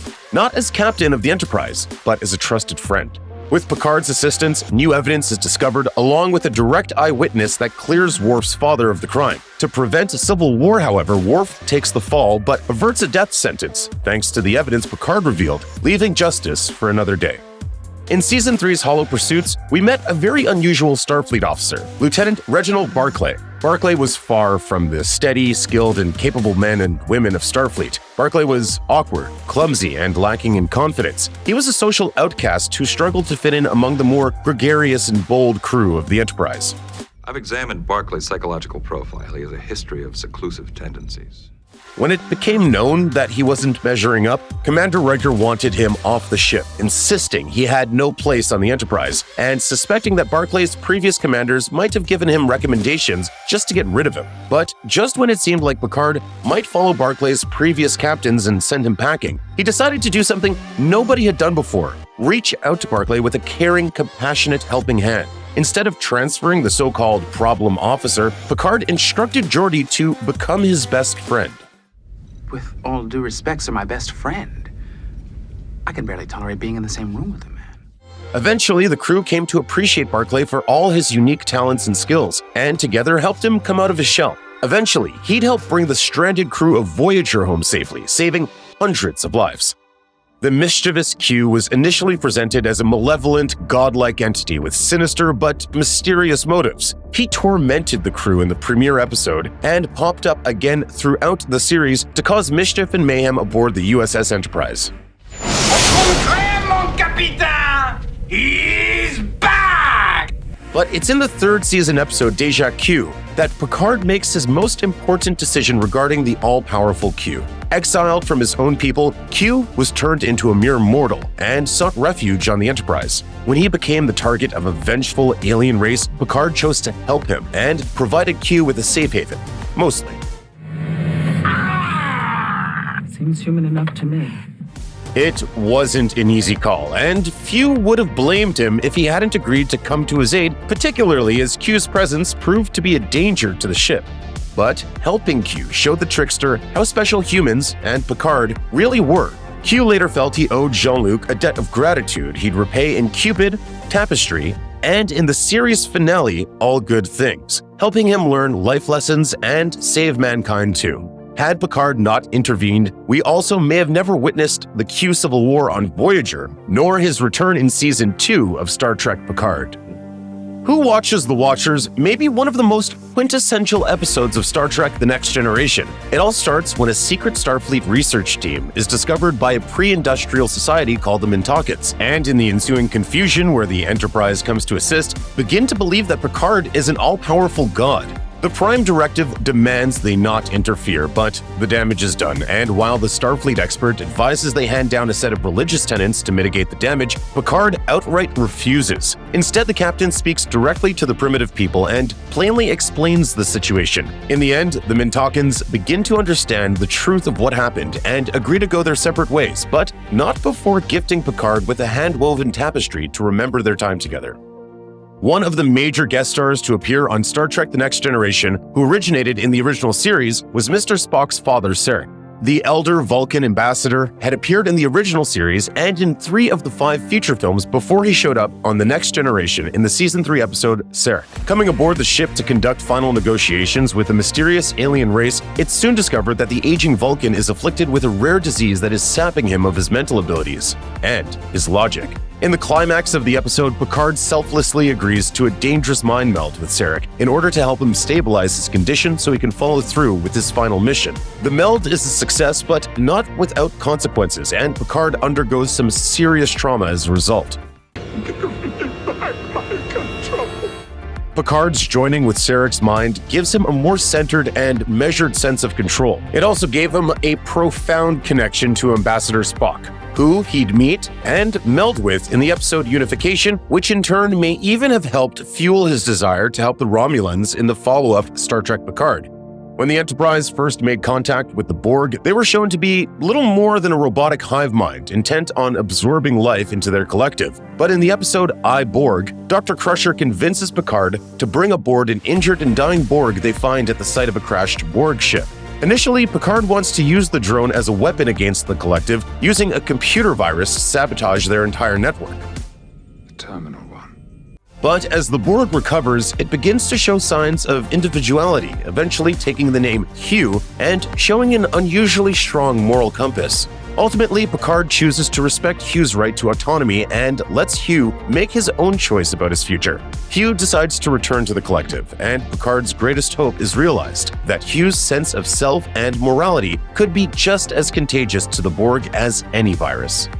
Throughout the 4th season, trouble was brewing in the Klingon Empire, beginning with the death of the former Chancellor Kimpek. It's determined that Duras, the same man who'd framed Worf's father, is guilty of the assassination, as well as the murder of Worf's ex-girlfriend. That's enough reason for Worf to kill Duras in ritual combat. The mysterious Gowron is named the new Chancellor, but Duras's powerful family haunts the Empire, and it all comes to a head in the 2-part season ender, Redemption. With Gowron about to take his place as leader of his people, the House of Duras, with the outside help of the Romulans, attempt to take control themselves. Torn between his people and his duty, Worf sides with Gowron and asks that Picard and Starfleet join him.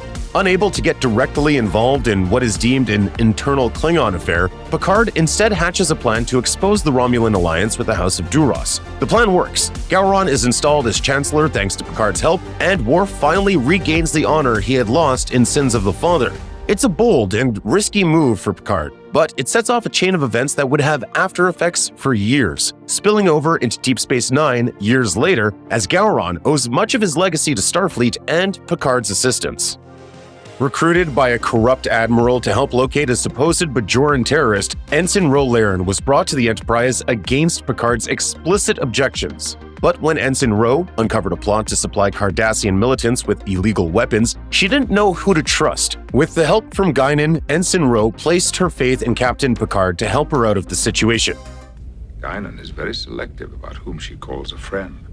Rather than toss her into the brig for taking part in a corruption scandal, Picard, impressed by her integrity, asks her to remain on the Enterprise. It may have seemed like an obvious choice for viewers in the moment who saw Ensign Ro distinguish herself in the episode, but she was coming from a Federation penal colony, and her reputation was less than stellar. Giving her a position on the bridge of the flagship of the Federation was a risky call, and it paid off in spades, as Ro became a standout officer and a fan favorite character.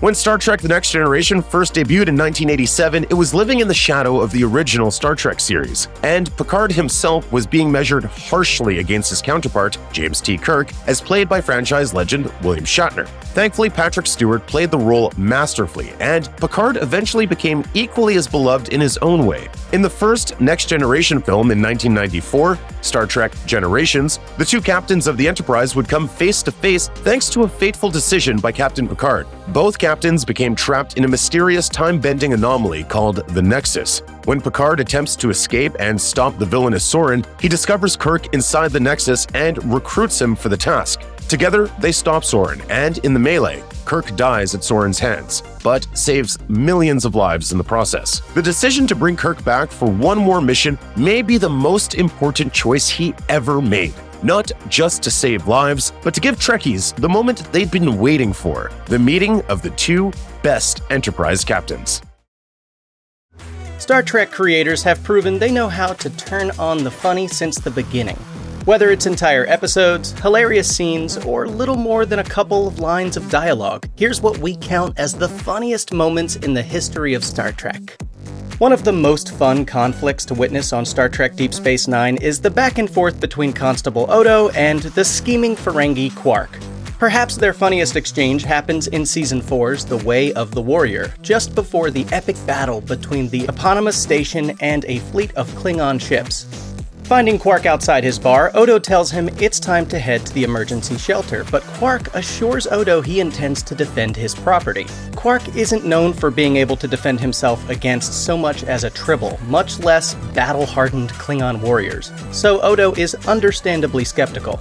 The bartender produces a box that he thinks holds a disruptor pistol. When he opens the box, boldly claiming he'll be ready for the Klingons, rather than a weapon, there's a note inside. Without skipping a beat or asking permission, Odo grabs the note and reads it.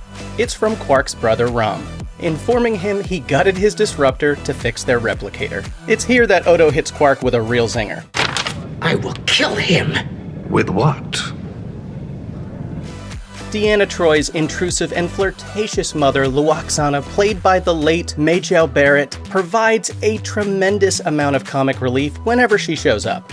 In her third appearance on Star Trek The Next Generation, her predicament forces Captain Picard to deliver a speech so ridiculously over the top that even if you've never watched TNG, you've likely seen the memes inspired by it. After Will Riker, Deanna, and Lwaxana are kidnapped by the Ferengi Daemon Tog, Lwaxana succeeds in getting Riker and her daughter sent back to the Enterprise by promising to be Tog's lover. When the Enterprise contacts Tog, Lwaxana pretends she doesn't want to be rescued, telling Picard that it's over between them. Deanna figures out what her mother is doing and tells Picard he will have to fight for her. In a display so melodramatic it would even make William Shatner groan, Picard professes his love for Lwaxana, threatens Tog with annihilation, and recites famous lines from Shakespearean sonnets with as much grandiose flair as he can muster. My love is a fever, longing still for that which longer nurseth the disease. Worf watches in disgust, looking like he's about to rage puke. It's Picard like you've never seen him, and probably wouldn't want to see him again. In Star Trek The Original Series, the Season 2 episode The Trouble with Tribbles starts off on a serious note. The Enterprise is already on its way to Deep Space Station K7, but they put the pedal to the metal when they receive an alert that their destination is under attack.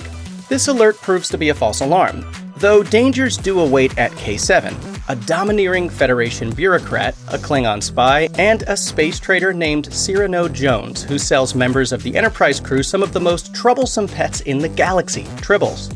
The Trouble with Tribbles is a classic, and one of the first examples of a whimsically goofy original series episode that makes a point of not taking itself too seriously. From the countless puffballs that multiply faster than a gremlin in a tropical storm, to the ridiculous barroom brawl between the Klingons and Enterprise crew, to the peddler Cyrano Jones willing to risk life and limb in order to score a free drink, The Trouble with Tribbles is a great time. To celebrate his upcoming marriage to Jadzia in the DS9 episode titled You Are Cordially Invited, Worf invites Chief O'Brien and Dr. Bashir, among others, to the ritual of Kalhaya. Thinking they can expect the Klingon version of a bachelor party, they happily accept. But rather than drinking or exotic dancers, the path to Kalhaya involves fasting for 4 days and nights, being drained of blood, hanging from a pole over intense heat, and other creative forms of torture. When Worf abruptly cancels the wedding, Bashir and O'Brien are thrilled to cut their torment short. They head straight to Quark's for a feast, but before they can sink their teeth in, Sisko and Martok arrive to let them know the wedding's back on. When Quark takes their untouched food away, you can practically hear them whining like disappointed puppies. After several vows from both friends that they're going to kill Worf, the wedding finally arrives. Part of the friends' duty, as per Klingon tradition, is to attack Worf and Jadzia with blunted weapons called mastakas. While everyone else applauds the newlyweds' kiss, Bashir looks like Obi-Wan Kenobi waiting for a force field to come down. Now? Not yet. When Martok finally gives the word, Bashir and O'Brien rush Worf and Jadzia with cries of rage, and the credits roll to sounds of the mock battle. One of the best Star Trek films featuring the original cast is 1986's Star Trek IV: The Voyage Home. In order to answer an alien probe's call, which is blindly triggering power losses and apocalyptic storms on Earth, Kirk and his crew must go back in time to recover a humpback whale, a species extinct by the 23rd century. While original series sent the heroes back in time on multiple occasions, none of those stories feel as natural or believable as in Star Trek IV. Rather than experiencing any particular physical threat, the biggest challenge they face is culture shock. They don't have money. When they try to use a bus, they're foiled by the need for exact change, and in particular, they're confused by what Spock calls, quote, colorful metaphors, i.e., all the swearing. The best scene involves Kirk and Spock trying to earn the trust of the marine biologist, Dr. Gillian Taylor. Kirk is attempting and failing to seem like the normal one compared to Spock. When Kirk suggests the three of them get dinner, one of the most natural, adorably funny moments in the franchise unfolds. You guys like Italian? No. Yes. Yeah, No. no. Yes. No. Yes. I love Italian. Due to the meddling of the mischievous entity Q, one of Star Trek's greatest villains, Captain Picard, his senior staff, and Picard's old flame Vash find themselves transported to Sherwood Forest in Season 4's Cupid.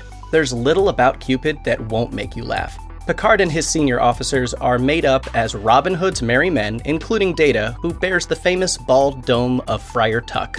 Worf is predictably the most incensed by the situation, famously complaining to Picard, Sir, I protest. I am not a merry man. The most laugh-out-loud moment comes as Geordi rests and plucks at his mandolin. Without comment or permission, Worf calmly walks over, grabs the instrument, and smashes it against a nearby tree. The Prime Directive prohibits members of Starfleet from interfering with the natural progression of any society outside the United Federation of Planets. Serving as a comically dangerous example of why this code exists is the original series Season 2 episode, A Piece of the Action. 100 years before the events of the episode, Sigma Eosha 2 is visited by the Earth ship Horizon. To help teach the planet's natives, the Horizon crew leaves behind a number of books, including a non-fiction book titled Chicago: Mobs of the 20s. After the Horizon leaves, the Eotians come to see this book as a holy text and base their entire culture on it. When Kirk, Spock, and McCoy beam down to the planet, they find a world where just about every grown male dresses and speaks like tough guys in mobster movies. People openly carry Tommy guns up and down the street as if there's nothing strange about it. A Piece of the Action gets even funnier once Kirk and Spock are outfitted in their own mobster getups, and Kirk attempts a Chicago gangster impersonation. Shatner wouldn't fool anyone on Earth, and it's tough to tell whether that's intentional, which just makes the whole thing even funnier. Early in Season 5 of DS9, the series made television history with Trials and Tribulations, where the cast of the show is sent back in time to the 1967 original series episode The Trouble with Tribbles. This episode uses every opportunity to poke fun at the franchise. O'Brien, the tireless engineer, is so lost on the Enterprise that when he tries to perform routine maintenance, he takes out all the nearby lights. Bashir gets hit on by a woman he's convinced is his great-grandmother, and afterward, he considers the possibility that if he doesn't get involved with her, he might never be born. Hands down, the best moment comes when a waitress points out a table full of Klingons. Everyone but Worf is confused, because of course Klingons look a lot different in the original series. It's the first time in the franchise anyone acknowledges what appears to be a glaring inconsistency, and it comes off perfectly. They are Klingons, and it is a long story. Imagine you're suddenly transported to the 23rd century and you need to use a computer more advanced than anything you'd ever seen. Now consider the opposite scenario, and that's what happens in Star Trek IV. On their quest to bring 20th century humpback whales back to the 23rd century, Scotty, McCoy, and Sulu are tasked with figuring out a way to construct a makeshift aquarium aboard the Bounty. While Sulu secures an aircraft, Scotty and McCoy find a plexiglass manufacturer and pretend to be famous scientists with an appointment to tour the factory. At the end of the tour, Scotty plans to offer the head of the plant, Dr. Nichols, the futuristic formula for transparent aluminum, but he needs to use Nichols' computer to prove it can work. Unfortunately, Scotty has a little trouble. Computer? Computer? Thinking he's figured it out, McCoy hands Scotty the mouse. Smiling widely, Scotty holds the mouse to his face like a walkie-talkie and says, "Hello, computer." Just use the keyboard. 1989's Star Trek V: The Final Frontier is considered one of the worst films in the series, though it is not without its merits.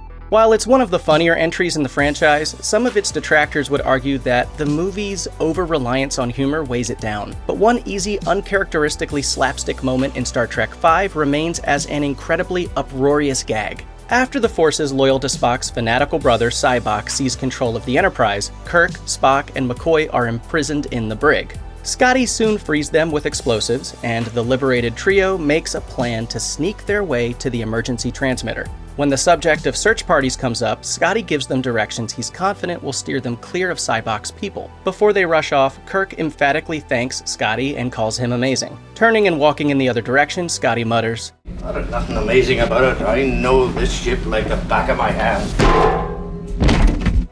If that were true though, he should have easily been able to avoid that bulkhead. It's perfectly timed and classic.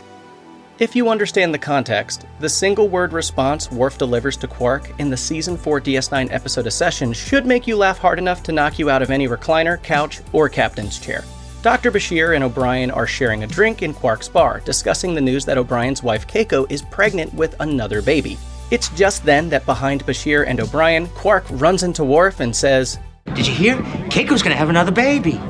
To understand what happens next, you need to know that 5 years earlier in the Season 5 TNG episode Disaster, much of the Enterprise is rendered inoperable, and most of the crew is stranded in different parts of the ship. This, of course, is when Keiko O'Brien, pregnant with her first baby, goes into labor while stuck in 10 Forward. As the most qualified crew member, but still with precious little medical knowledge, Worf is the one who's forced to assist with Keiko's pregnancy. So this is why 5 years later in A Session, when Quark delivers the news, Worf's immediate reaction is to respond with a panicked, "Now?" Can you survive being torn apart atom by atom? How fast do you have to go before you turn into a lizard? And what's the real deal with time travel anyway? Keep watching to find out. The 1966 pilot episode of Star Trek, titled Where No Man Has Gone Before, wasn't actually the first episode filmed for the series. 2 years before, another pilot called The Cage was filmed, sporting a number of differences, including an entirely different captain. Instead of James T. Kirk, it was Christopher Pike manning the captain's chair, the same Pike who would later lead Star Trek Strange New Worlds. The studio didn't like the first pilot and commissioned a second with a number of changes, including a new captain and first officer. After the second pilot debuted, the studio didn't want to waste the footage from The Cage, so it was cut up and used as flashbacks in the two-part episode The Menagerie. In the years prior to home video, this led many to believe they had actually watched The Cage on television in the 1960s. Decades later, in celebration of the franchise's 20th anniversary in 1986, The Cage was released on VHS and Laserdisc, reassembled using a mix of scenes from The Menagerie and a black and white print owned by Gene Roddenberry. Just a year later, a film archivist found the original 35mm color negatives, and in 1988, as a part of a primetime special, The Cage finally aired on TV. Vulcans are seemingly emotionless beings, guided by a strict sense of logic. But that's not quite true. They have all the same emotions as any human. They've just chosen to suppress them. We've seen emotional Vulcans a number of times in Star Trek, usually when their logic fails them due to an outside influence, illness, when they reject traditional Vulcan teachings, or during the debilitating 7-year mating cycle known as Pon farr. I suppose most of us overlook the fact that even Vulcans aren't indestructible. In the original Star Trek episode This Side of Paradise, Spock inhales the spores of an alien flower and is overcome with strong feelings of love. In the Next Generation episode Sarek, the Vulcan illness called Bendai's syndrome causes a breakdown of Sarek's emotional control. In the Voyager episode Blood Fever, the Vulcan ensign Vorik becomes rageful during his Pon farr when unable to take a Vulcan mate. Star Trek Enterprise, meanwhile, suggested that living among humans can cause a Vulcan to be more emotional because humans are a reminder of the way Vulcans used to be. Listen to me, you're making a mistake! When your logic doesn't work, you raise your voice? You've been on Earth too long. The fifth Star Trek movie, The Final Frontier, focused on Spock's half-brother Sybok and his rejection of Vulcan tradition. Before the time of the Vulcan Messiah Surak, founder of Vulcan logic, Vulcans were a warlike people fueled by emotions. But thanks to the teachings of Surak, Vulcans are now trained to repress feelings through strict mental discipline, and sometimes undergo a ritual called the Kolinar, which purges the last remnants of emotions. That said, there are plenty of examples of Vulcans who rebel against their culture's tradition. Airing for 2 seasons, Star Trek the Animated Series continued the adventures of the Starship Enterprise after the original show's cancellation, with nearly the entire cast of the original series reprising their roles. Thanks to animation, the stories were able to envision truly wild aliens, environments, and situations, some of which were pretty weird, including an episode with a gigantic 20-foot tall clone of Spock, and a race of beings who could separate their head and legs. The show is largely seen today as a curious oddity, and given its sometimes off-the-wall stories, it's not usually clear if it's meant to be considered canonical. The answer is a little complicated. Most of Star Trek never directly acknowledged anything that happened in the series, but there are lots of small details that first appeared in the animated series that have shown up in live-action Trek. Spock's home city of Shikar is first mentioned in the animated series, and referenced in Deep Space Nine and even visited in Enterprise. The animated cat-like Kzinti race is mentioned in Picard, and the Klingon ship the Klothos gets a mention in Deep Space Nine as well. These are just a few of the small Easter eggs scattered throughout Trek canon. So is it part of the main Trek storyline? Was there ever a 2-story tall Spock clone running around? The short answer is probably.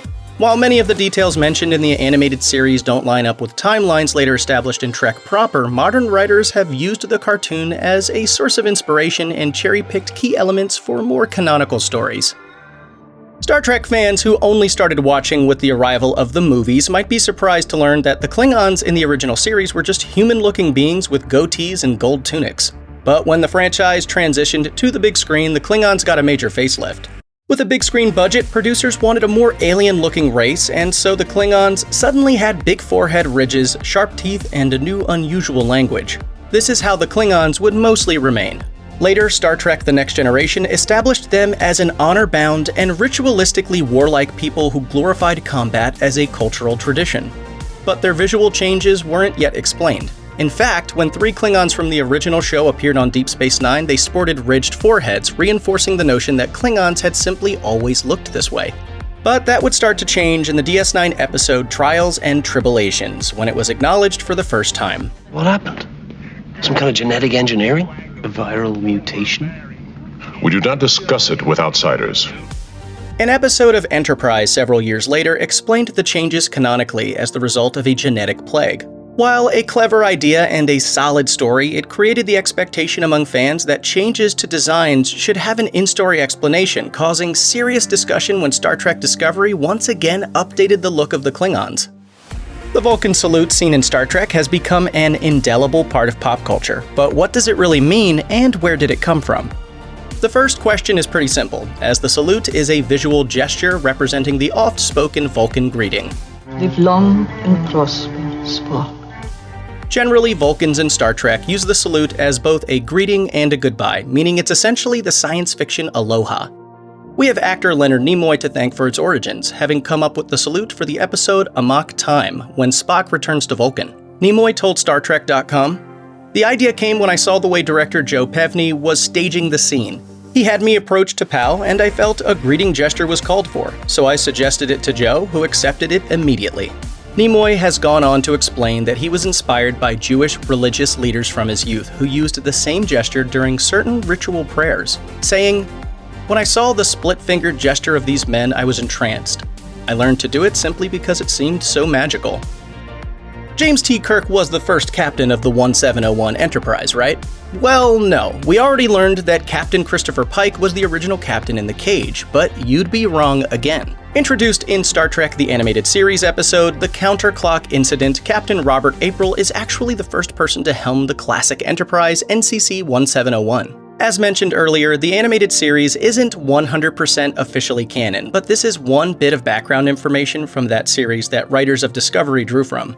Not only did he get a name drop in the first season as one of Starfleet's most decorated officers, but Pike's own service record on screen shows that he took command of the Enterprise from its previous captain, Robert April. April himself makes an appearance in Strange New Worlds, finally in his true canonical form. How does time travel work in the Trek universe? The short answer is however the writers want it to. You'll probably never find a consistent answer across different episodes and movies. 2 episodes of the original series and the film The Voyage Home had the Enterprise use the slingshot maneuver to create a time warp by manipulating the gravity of a star, while at least 2 episodes have used the Guardian of Forever, a sentient portal, to move back and forth through time. But the question remains, how do the rules of time travel work in Star Trek? In most episodes, the franchise has used Back to the Future rules, where changing history results in an altered present. This kind of time travel was most notably used in City on the Edge of Forever, in which the time-stranded members of the Enterprise couldn't prevent the death of Edith Keeler without destroying their own future hundreds of years later. The movie First Contact and the Deep Space Nine episode Past Tense also played by the same rules. Some stories, however, have used causality loop rules, where we discovered that the travel back in time was part of history all along, and they just didn't know it. This is how the Next Generation 2-parter Time's Arrow worked, with the crew discovering Data's head on Earth buried for hundreds of years even before they traveled back in time. But more recently, a third time travel rule set appeared in the 2009 Star Trek movie from J.J. Abrams, in which the Romulan Nero's travel back in time resulted in the creation of an entirely new branching reality. Ultimately, the writers of Star Trek seem to use whatever rules they want to serve the story in front of them, and space is weird, so that's okay. The 1967 Star Trek episode The Squire of Gothos features an enigmatic villain named Trelane, a powerful trickster who kidnaps Kirk and Sulu off the bridge of the Enterprise. After they're rescued, Trelane appears on the bridge of the ship without explanation, and with no discernible technology, transports the entire bridge crew down to his planet. He magically changes people's clothing, plays childish games with the crew, and speaks to them in French. Ah, monsieur, vive la gloire, vive Napoleon! Later, they're put on trial, where Trelane is the judge in full courtroom dress. Eventually, his games are put to an end not by Kirk, but by a pair of non-corporeal beings who scold Trelane for misbehaving, revealing him to be little more than a child of his godlike race. If this sounds familiar, it's because this all bears a striking resemblance to the character of Q, who tormented the Enterprise D in Next Generation in a very similar way. Q also kidnaps crew members, pops onto the bridge of the Enterprise, causes impromptu costume changes, and has more than once dressed as a judge and put the crew of the Enterprise on trial. He's also fond of speaking French. Au contraire, mon capitaine! He's back! But Star Trek has dozens of all-powerful beings, so the question of whether Trelane is himself a Q has been the subject of debate. According to actor John Delancey, who played Q, the answer is a clear and unequivocal yes, according to a 2010 interview with StarTrek.com. And even though it's non-canon, the novel Q Squared by Peter David confirmed that Trelane was a renegade who hailed from the race known as the Q Continuum, though nothing on screen has yet confirmed it. The holodeck has provided Star Trek opportunities to venture to new worlds within the confines of the ship, able to recreate everything from a Romulan landscape to a jazz club. The room uses a combination of hard light holograms, force fields, and replicator technology which together can create the illusion of an endless, fully interactive 3D environment. And thanks to replicators, a person in the holodeck can even leave the confines of the room and take a simulated object with them. We've also seen the capabilities of the holodeck expanded on a few occasions. Voyager kicks holograms up a notch by inventing holographic technology that allows their doctor to roam the ship freely. In a later Voyager episode, Dark Frontier, the crew tied 2 holodecks together, allowing one team to operate on a recreation of Voyager, while the other simulates a mission on a Borg cube, with actions in one affecting the other. Likewise, in the Killing Game, an alien race called the Hirogen take over Voyager and install holo emitters throughout the ship, turning the multiple decks into one massive simulation of 1940s wartime France. The holodecks have been shown to be a huge drain on the ship's power, and are usually the first things shut down in emergencies. They are also extremely vulnerable to malfunctions, with power surges switching off safety protocols or making exit impossible. This has made the holodecks the source of much drama since the crew can get trapped in a dangerous world within their own ship, and intelligent holograms might just try to take over the Enterprise once in a while. One of the most fundamental pieces of technology on Star Trek, the transporter, is also one of the most baffling. Since it converts a person into energy and then reforms them at another location, many have wondered if a transporter actually kills you and creates a duplicate of you on the other end. It's probably the best scientific and philosophical question the series has raised, but it's rarely addressed on screen. If you got some reason you want my atoms scattered all over space, boy, According to the science of the show, the transporter works by scanning and converting your physical matter into a stream of all your subatomic particles. Once a location is selected for transport, your matter stream is beamed there and reassembled. The same particles that were you before are still you after, but the problems arise when it's not the same particles, such as when a duplicate of Will Riker was created by a second transporter beam in the episode Second Chances. If the original matter that was Riker rematerialized on the ship, where did the matter that made the second Riker come from? A lot can go wrong, and it often does.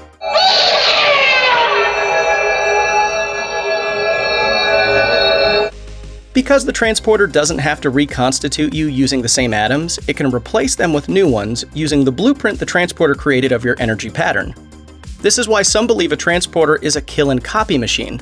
We're left to take the word of fictional Star Trek scientists. The transporter doesn't kill you, it transports the real you, body, soul, and all. Introduced in the first episode of Enterprise, the character referred to by fans as Future Guy was a projection that spoke to people in the 22nd century from a far-off future. Through his vague silhouette, he would speak to the villainous Suliban to influence events in his past for his own ends. Another time traveler named Daniels traveled back to recruit Archer to help stop him and put an end to what he called the Temporal Cold War. But who was this Future Guy? Unfortunately, the series abandoned the plot thread before viewers would get concrete answers. Speaking at a convention in 2009, series producer Brennan Braga and former showrunner Manny Cotto claimed that a proposed 5th season would have revealed Future Guy as a Romulan attempting to change history. But on Twitter in 2015, Braga stated that the original plan was that the mystery villain would have been revealed as Captain Archer himself, attempting to manipulate his destiny from the future. In the expanded universe of Star Trek novels, the shadowy baddie was revealed to be Jamrin Harnath, a 28th century time agent who worked for an organization called the Order of the Omega. On screen, there's yet to be a definitive answer. Whether or not going faster than Warp 10 is possible is a question that's plagued Trek for decades, because the series seems to have rewritten the rules of warp travel more than once.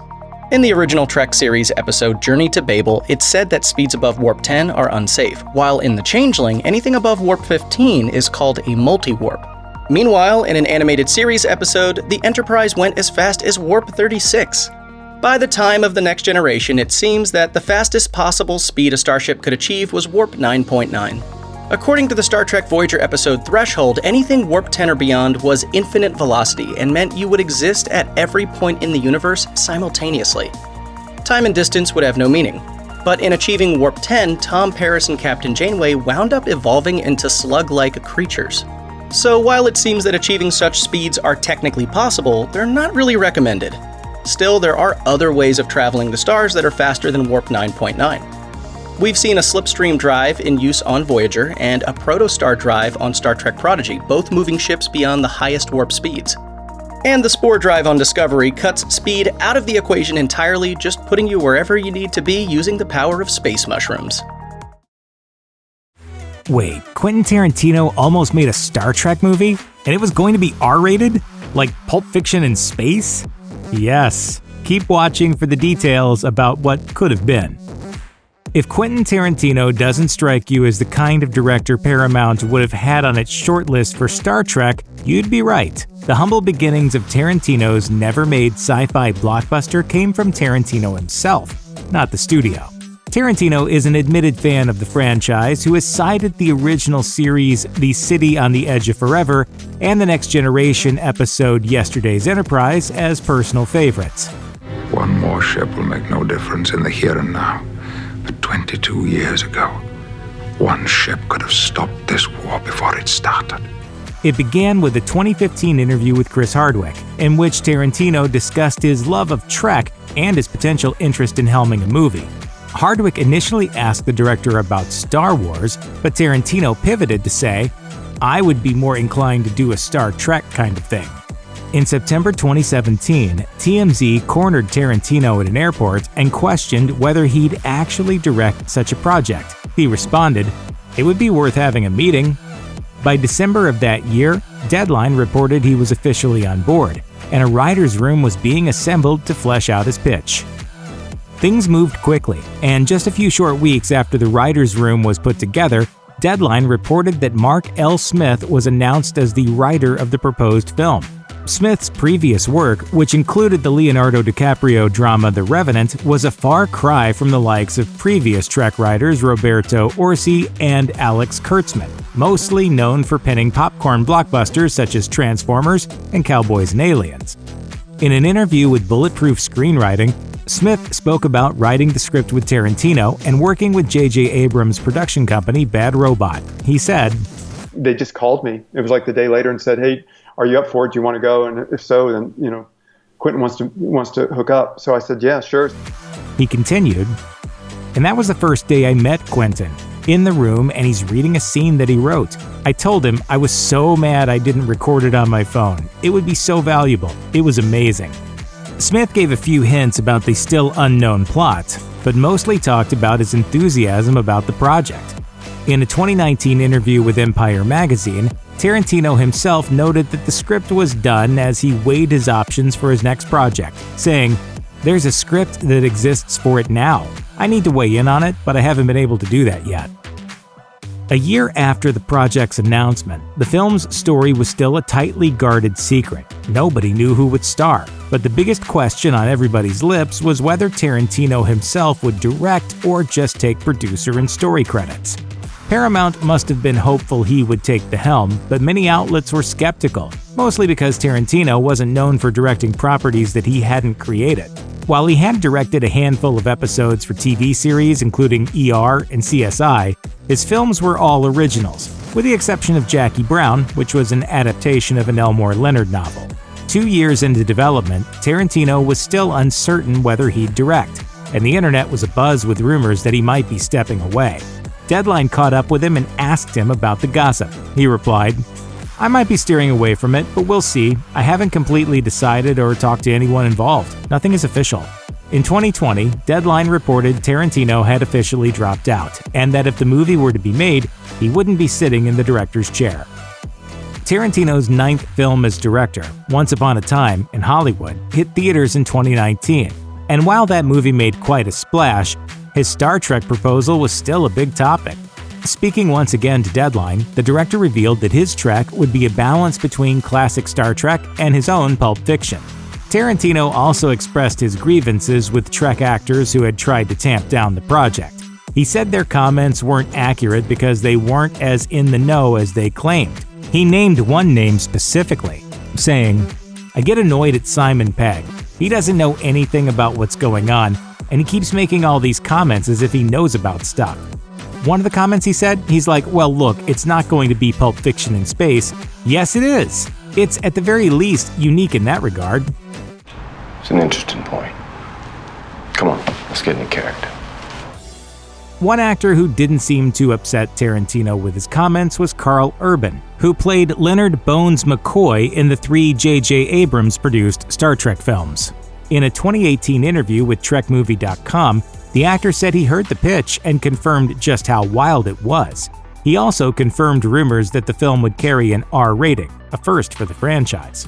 While some were concerned this meant the film would be filled with cursing and nudity, Urban noted that it was more about showcasing the true horrors of space, explaining, "You shouldn't worry that it's going to be full of obscenity and stuff. He wants an R rating to really make those beats of consequence land. It allows some breadth, gives him some leeway to do that." According to Deadline, Tarantino himself had asked the studio for an R rating, with Paramount and production partner Bad Robot agreeing to it. The director later confirmed it in his 2019 Deadline interview, saying, "If you've seen my 9 movies, you kind of know my way is an R-rated way, and a way that is without certain restrictions." Tarantino also said that producer J.J. Abrams was fully on board and likened it to recent R-rated blockbusters, saying, "Deadpool showed that you can rethink these things, do them in a different way. So really, even before J.J. knew what the idea was, his feeling was, if it wants to be an R rating, fine. If it wants to be the Wild Bunch in space, fine." Without plot details, many wondered if we might see Chris Pine and Zachary Quinto return, especially given that the last film in the series, Star Trek Beyond, was considered a disappointment. Some wondered if there might be an all-new cast, but Tarantino himself professed his love for the Abrams cast, and it soon became clear that if the film were to move forward, that cast would return. In the 2017 Deadline interview, Tarantino said, That's why I actually really was so taken with J.J. Abrams' first reboot and how fantastic I thought Chris Pine channeled William Shatner. He's playing the William Shatner version of Kirk, and he's doing a fantastic job at it. I mean, perfect, frankly. And Zachary Quinto is perfect as Spock. In July 2018, Quinto spoke to USA Today and confirmed his involvement alongside the cast of the previous 3 films. I'm thrilled that we might have the opportunity to work with him and see what he would do with us in this universe. I've been a fan of his for years, and I'm really inspired by his originality. In his interview with Bulletproof screenwriter Mark L. Smith explained how the story of the movie involved a cool gangster scene. A Deadline report also mentioned that it might be a 1930s gangster story, which immediately got fans speculating that it could be inspired by or related to the classic original series episode, A Piece of the Action. The 1968 episode of the original Star Trek series saw Kirk, Spock, and Bones land on an alien planet with a culture entirely based around Prohibition-era Chicago. The planet had apparently been visited by another Federation starship in the days before the Prime Directive, and that ship unwittingly contaminated the culture by leaving behind a book titled Chicago Mobs of the 20s. Though it may not be what many expected, a Star Trek gangster film certainly fit Tarantino's description of something we'd never seen in a big sci-fi movie, and there's no doubt it would have offered him plenty of opportunities for the kinds of crime stories he does best. Following the release of Star Trek Beyond, Paramount was unsure of where to take the franchise. While audiences and critics seemed to like the film, it disappointed at the ticket counter, failing to live up to its predecessors. Unsure of how to proceed, Paramount was thrilled to hear of Tarantino's interest, but the studio also decided not to put all its eggs in one basket. Spock actor Zachary Quinto told Deadline there were as many as 3 different scripts in development before the sequel was officially given the green light. I think there's a couple of scripts, because there was a script being written before Quentin Tarantino. Quinto told ET Canada that a sequel written by Simon Pegg and Doug Jung was in the works before Tarantino approached the studio in 2017. Noah Hawley of Fargo and Legion was also reportedly developing a screenplay that nearly went into production. Screenwriters J.D. Payne and Patrick McKay were also working on a story that was dubbed Star Trek IV. The project was said to be directed by S.J. Clarkson and would have starred Chris Hemsworth, apparently entirely separate from the version entering production in 2022 to be directed by Matt Shakman. Rod Roddenberry, son of Star Trek creator Gene Roddenberry, was pretty vocal about his displeasure with Paramount bringing in Tarantino to helm a new Trek film. Roddenberry serves as an executive producer on the many new Star Trek series, including Discovery and Strange New Worlds, and he also acts as a steward for the brand his father created. In a 2021 interview with Forbes, he said he's a fan of Tarantino, insisting that his rejection of an R-rated Tarantino Trek film had to do with the integrity of the franchise. He said, "I struggle with the Tarantino Star Trek film because the way I'm pretty myopic with the way I see Star Trek. I grew up with fans saying how Star Trek inspired them and gave them hope for the future. It's the optimism and the messaging in there that makes Star Trek what it was." With that in mind, Roddenberry didn't love the idea of pulp fiction in space. He continued, "I'll be honest, that doesn't work for me." But he is a fan, and I think as a fan, he probably understands to some degree that Star Trek has to have some of this hopeful, optimistic messaging. Many Trek fans were excited about the prospect of Tarantino producing something risky and daring. One user on TrekMovie.com wrote, "Tarantino would bring something fresh and the characters would be vibrant and logical." They added that the director's involvement would reinvigorate the film franchise. Others weren't as happy about it. Another user declared that under no circumstances should this be allowed to happen.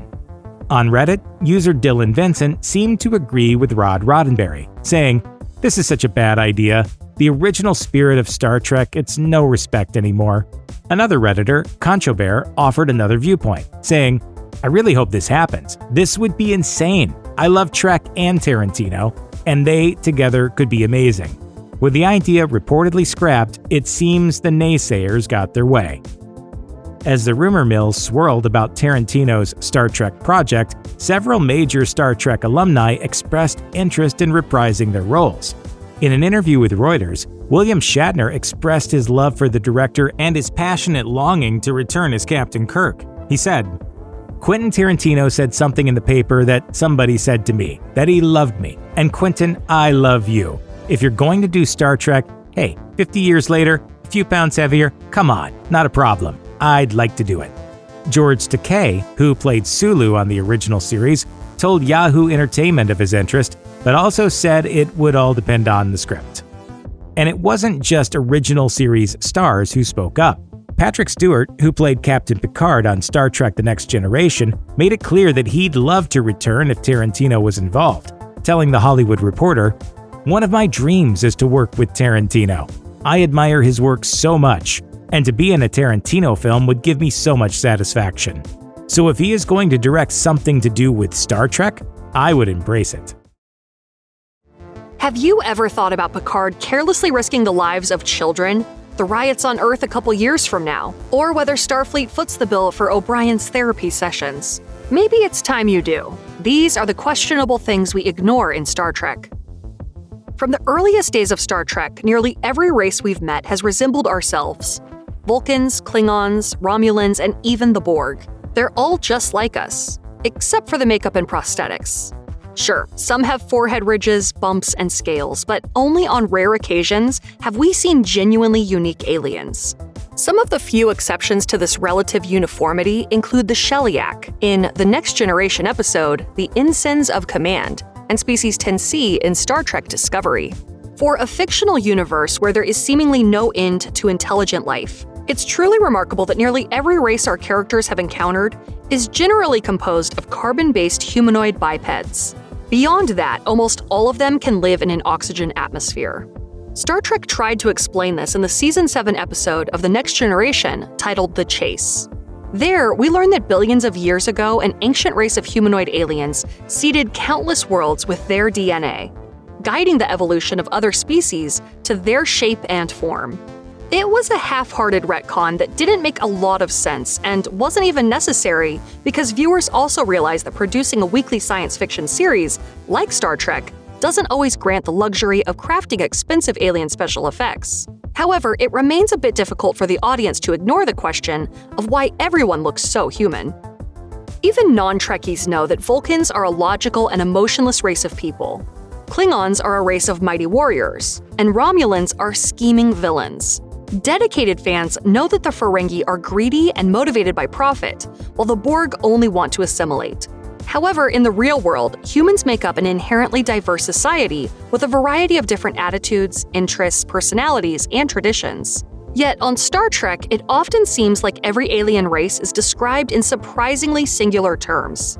Of all the species we've made contact with, yours is the only one we can't define.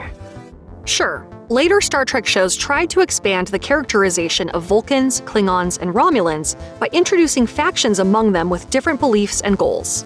Still, those retcons don't change the fundamental depiction of these groups as a whole. Beyond that, when Star Trek introduces a new planet or race of people, they are quick to describe them in singular terms. The real-world explanation is that it's a simple shorthand to deliver the meat of the story to audiences, which explains why viewers don't often question it. Nevertheless, for a series built off of diversity, most of its alien races are anything but. According to Star Trek lore, the United Federation of Planets was founded by 4 alien races: humans, Vulcans, Tellarites, and Andorians. Over the centuries, the organization has grown to include more than 150 distinct planetary governments and worlds. Despite this, the overwhelming majority of crew members we see on Federation starships are human.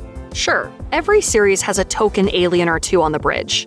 However, while there are ostensibly a handful of non-humans serving on many Federation ships, we hardly ever see any of them, and it's almost always humans milling around the corridors.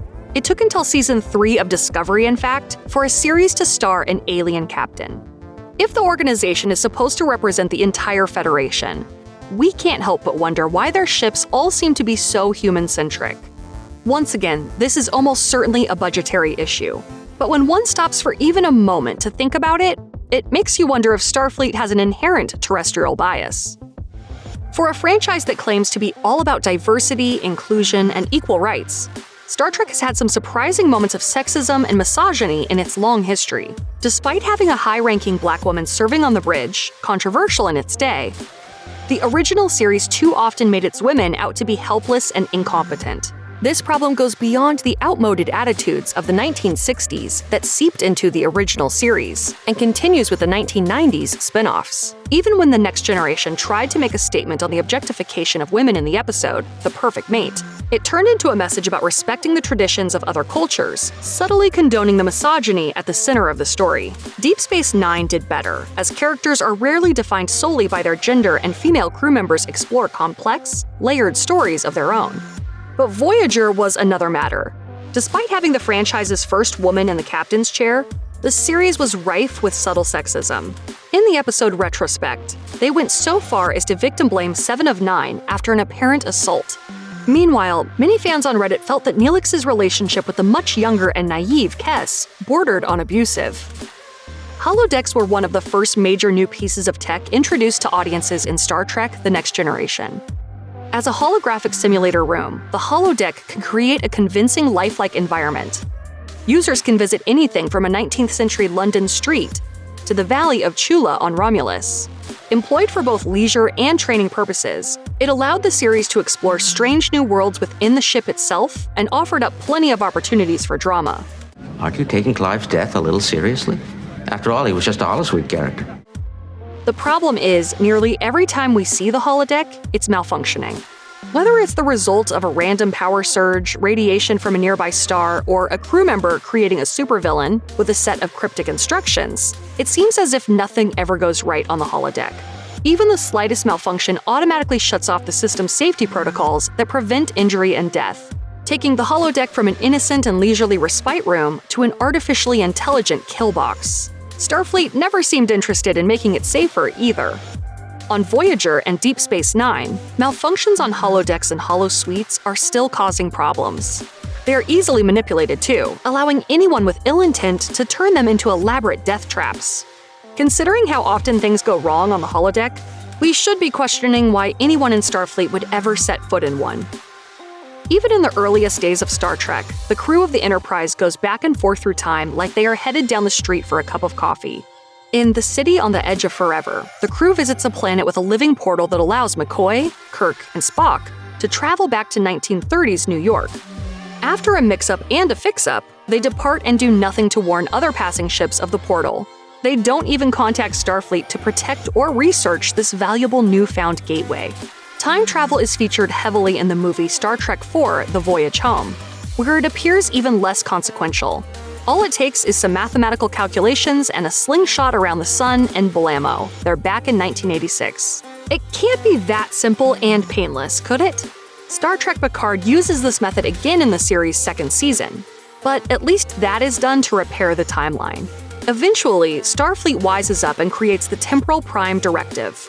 However, time travel continues to be treated as if it were largely unremarkable. Time travel. Since my first day on the job as a Starfleet captain, I swore I'd never let myself get caught in one of these godforsaken paradoxes. Even the advent of the Department of Temporal Investigations doesn't seem to do much to slow down the number of time travel incidents we see in the franchise. Like transporters, the Universal Translator is an essential piece of Star Trek technology that we are almost required to accept without question. Though it may not have been invented by Star Trek, the franchise certainly popularized the concept of a device that instantly translates all communication. Unlike the telepathic field that converts languages in Doctor Who, the Universal Translator is a technological device carried by every crew member. It's also embedded in every ship's communication system, allowing characters and the audience to understand each other, despite speaking their own native alien languages. However, it's never made clear how they work, and the few times they've delved into those details, it doesn't really add up. Is it a physical communicator with a speaker that translates in real time? Does it mute the person's voice? Do you hear them speaking in their language with the translation overlapping? Or do you see the person's mouth moving out of sync?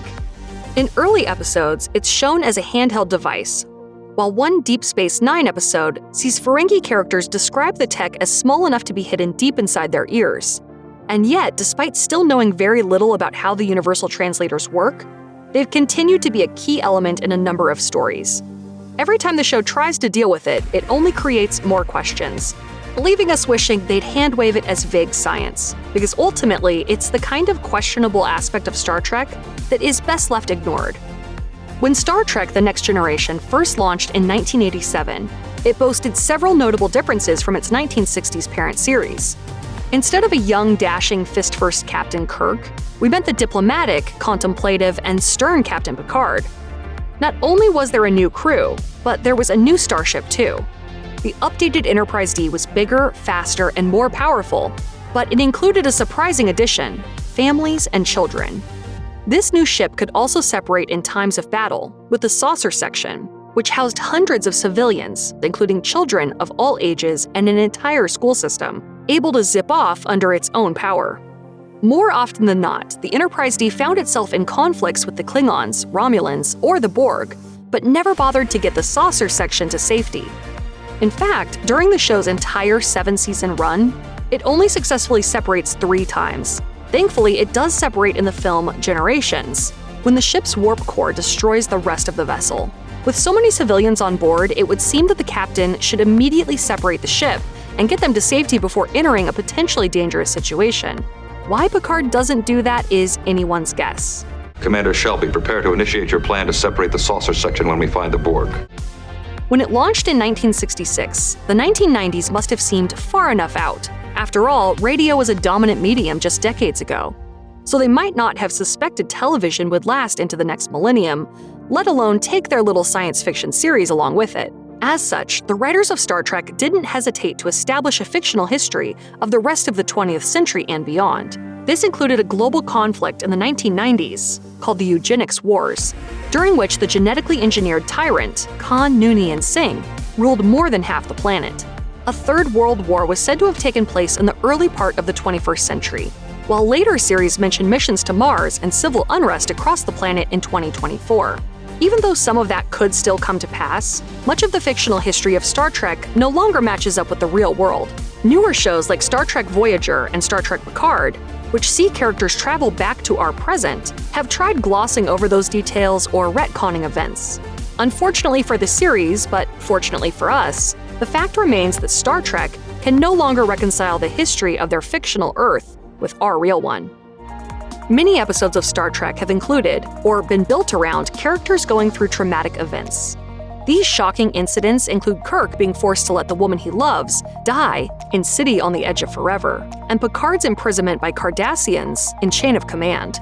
However, in almost every instance, the Enterprise's officers are back on duty right away as if nothing happened. They are not given time to recover, and we rarely hear how they're dealing with what they've been through. The Next Generation does dedicate an entire episode to Picard's recovery from his assimilation by the Borg and family, but he is still in command of the Enterprise once he is de-assimilated. In fairness, much of this is due to the episodic structure of the earlier shows, which largely avoided longer, serialized arcs. However, even on Deep Space Nine, where serialization is standard, Chief O'Brien is regularly put through the ringer.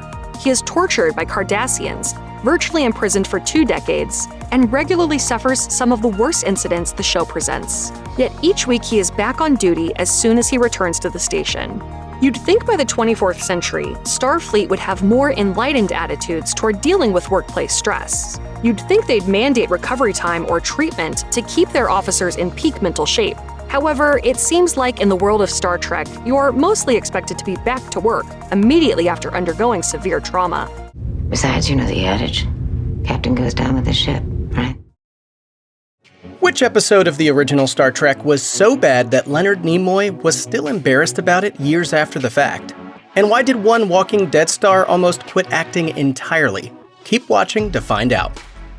Few people have been in more Star Trek projects than Jonathan Frakes. This means that despite all the wonderful memories as Will Riker, Frakes also remembers a whole lot of bad moments. For instance, Frakes himself called the Next Generation episode Code of Honor a horrible racist episode, and allegedly tried to get it pulled from syndication. However, the scenes he regrets the most aren't in the Next Generation. Instead, they come in his one-episode appearance in Enterprise, where he provided the framing story for the series finale, These Are the Voyages. The problem? Frakes feels that his presence was a disservice to the regular cast of the show, as Riker permeates the episode, appearing at dramatic times that should belong to other characters, like the traumatic death of Commander Trip Tucker. Even the last line of dialogue in the entire series is spoken by Riker, rather than one of the show's regular cast members. Computer? End program.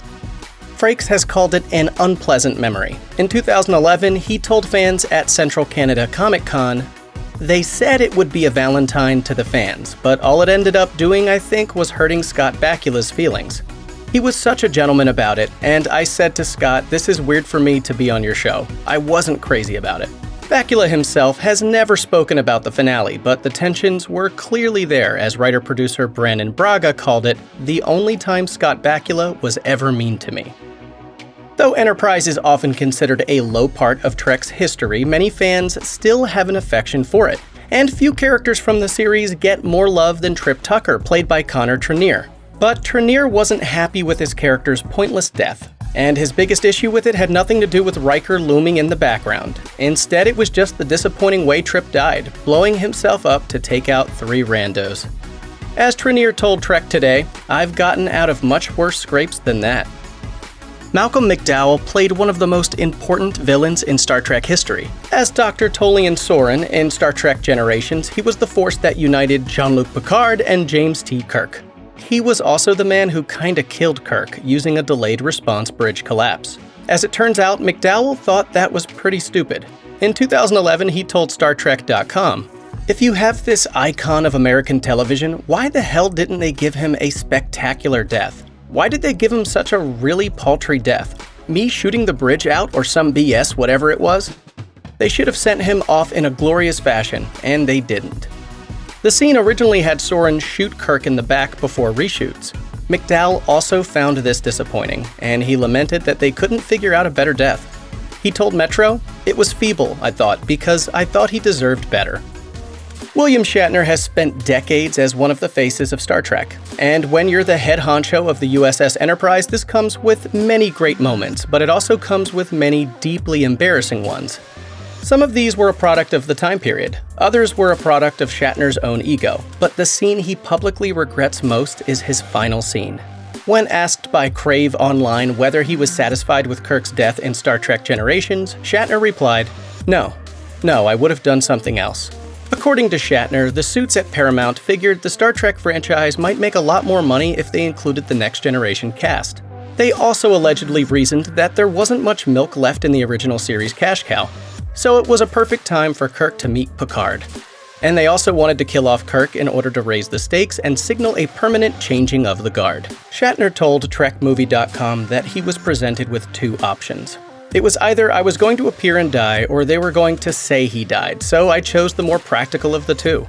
Between the lackluster reviews and the pathetic death, Shatner wasn't happy. He said, "I wish that there had been more trumpets for the death of the character." It was fun. As Spock, Leonard Nimoy was there for many of Star Trek's greatest moments. It's easy to picture him performing a Vulcan nerve pinch or explaining how the needs of the many outweigh the needs of the few. But he was also front and center for one of Trek's worst hours, Spock's Brain, an episode that was deeply embarrassing for him. Though it aired a half-century ago, perhaps no episode has come to symbolize Trek at its worst more than Spock's Brain. The episode sees Spock's brain surgically removed and kidnapped by an alien species. Vulcan physiology lets their bodies stay alive for 24 hours without a brain, so Kirk goes hunting for it. Even for 60s sci-fi, that was a bridge too far. In his autobiography, I Am Spock, Nimoy singled it out as a particularly painful memory, writing, "Frankly, during the entire shooting of that episode, I was embarrassed, a feeling that overcame me many times during the final season of Star Trek." Though Deep Space Nine is considered the gritty Star Trek, it still had a fair number of off-putting moments, including some from no-nonsense Commander Benjamin Sisko. When asked at a convention what his least favorite scenes were, Avery Brooks said it was a toss-up between 2 choices. The first was Move Along Home, in a scene that even the Deep Space Nine documentary What We Left Behind called out as the worst scene in the series. Alamarin, count to 4, Alamarin, then 3 more, Alamarin, then 3 more. He knew right away that he'd never live it down, saying, "There's nothing wrong with the melody, it's the hopscotch part." The second was Apocalypse Rising, in which he played a Klingon, which involved enough prosthetics that it necessitated a dentist appointment. But while he didn't want to do it, Brooks had no choice. He said, "The resistance you observe with Sisko playing a Klingon was real." Dr. Julian Bashir initially received some backlash from Deep Space Nine fans. He was seen by some as boring, brash, and, worst of all, kind of annoying.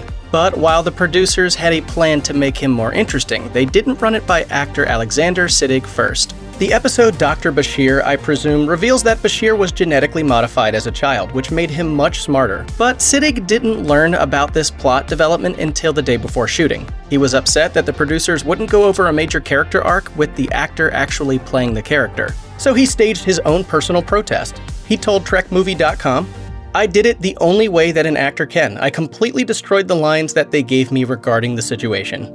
He tanked the storyline, putting no effort into it, going so far as to pin the lines up on set so he could just read them instead of memorize them. It might have been petty, but it was probably pretty satisfying nonetheless. Few Star Trek characters were more grounded than Next Generation's Dr. Beverly Crusher, except of course that one time she fell in love with a ghost in a magic lamp. Sub Rosa is often listed as one of the worst episodes of The Next Generation. An attempt at gothic romance in space, the story, in somewhat reductive terms, involves Beverly falling in love with a ghost inhabiting a lamp. It's worth mentioning that this lamp ghost has also seduced several generations of her family. Needless to say, actress Gates McFadden found the whole concept absurd.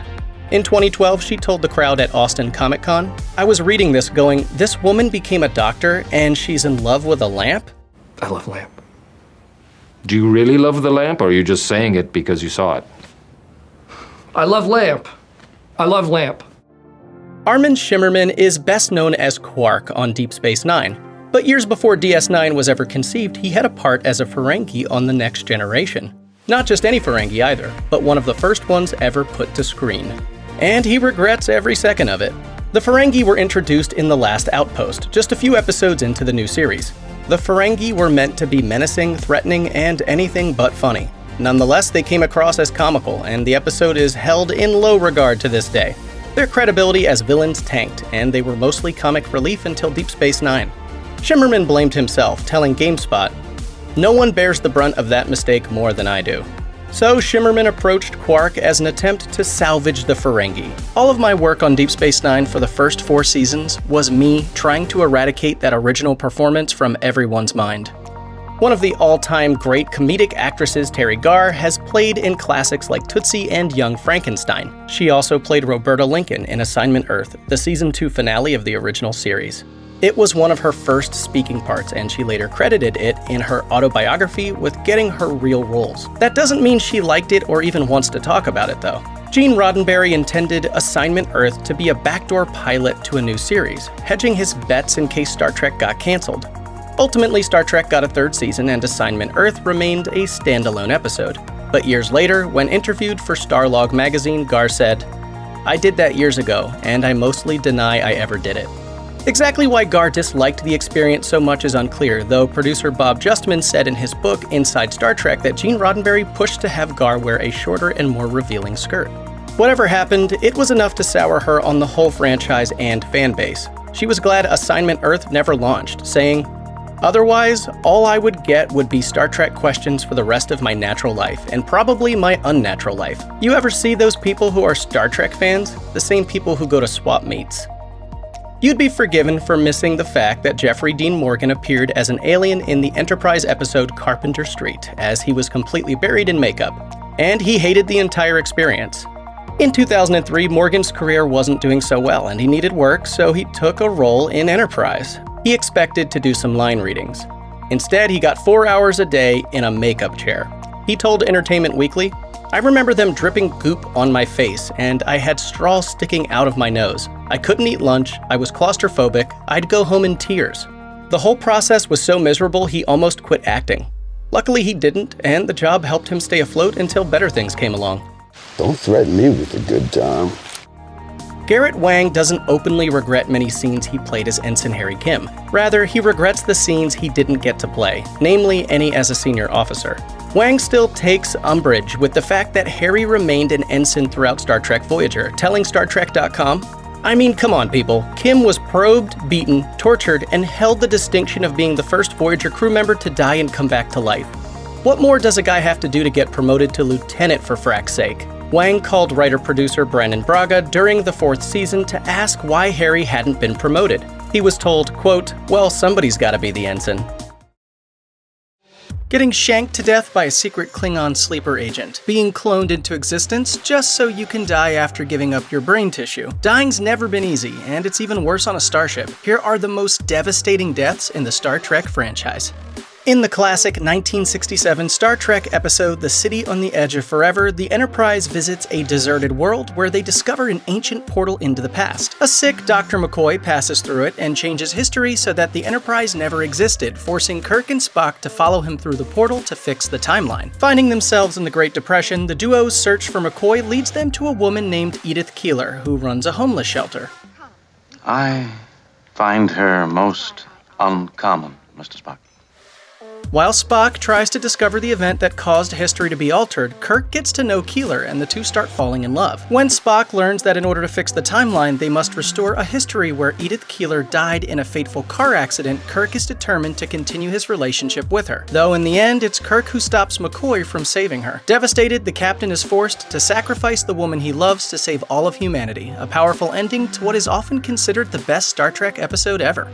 Star Trek II: The Wrath of Khan is considered a classic for many reasons, including its brilliant villain, its dramatic climax, and of course the death of Mr. Spock. After the release of Star Trek: The Motion Picture in 1979, actor Leonard Nimoy made it clear to producers that he wasn't enthusiastic about returning to play Spock again, but they were able to get him back thanks to a terrific script. Wrath of Khan director Nicholas Meyer said, "Producer Harve Bennett lured him with the promise of a terrific death scene, which Shatner and he played so touchingly." In the film, the Enterprise's engine is damaged, while locked in combat with Khan's stolen Starfleet ship, the USS Reliant. Spock heads down to the reactor room to fix the problem, but to do so, he must endure a lethal dose of radiation. His sacrifice saves the ship, and he delivers a final emotional speech to Captain Kirk that has gone down as one of the most iconic in film history.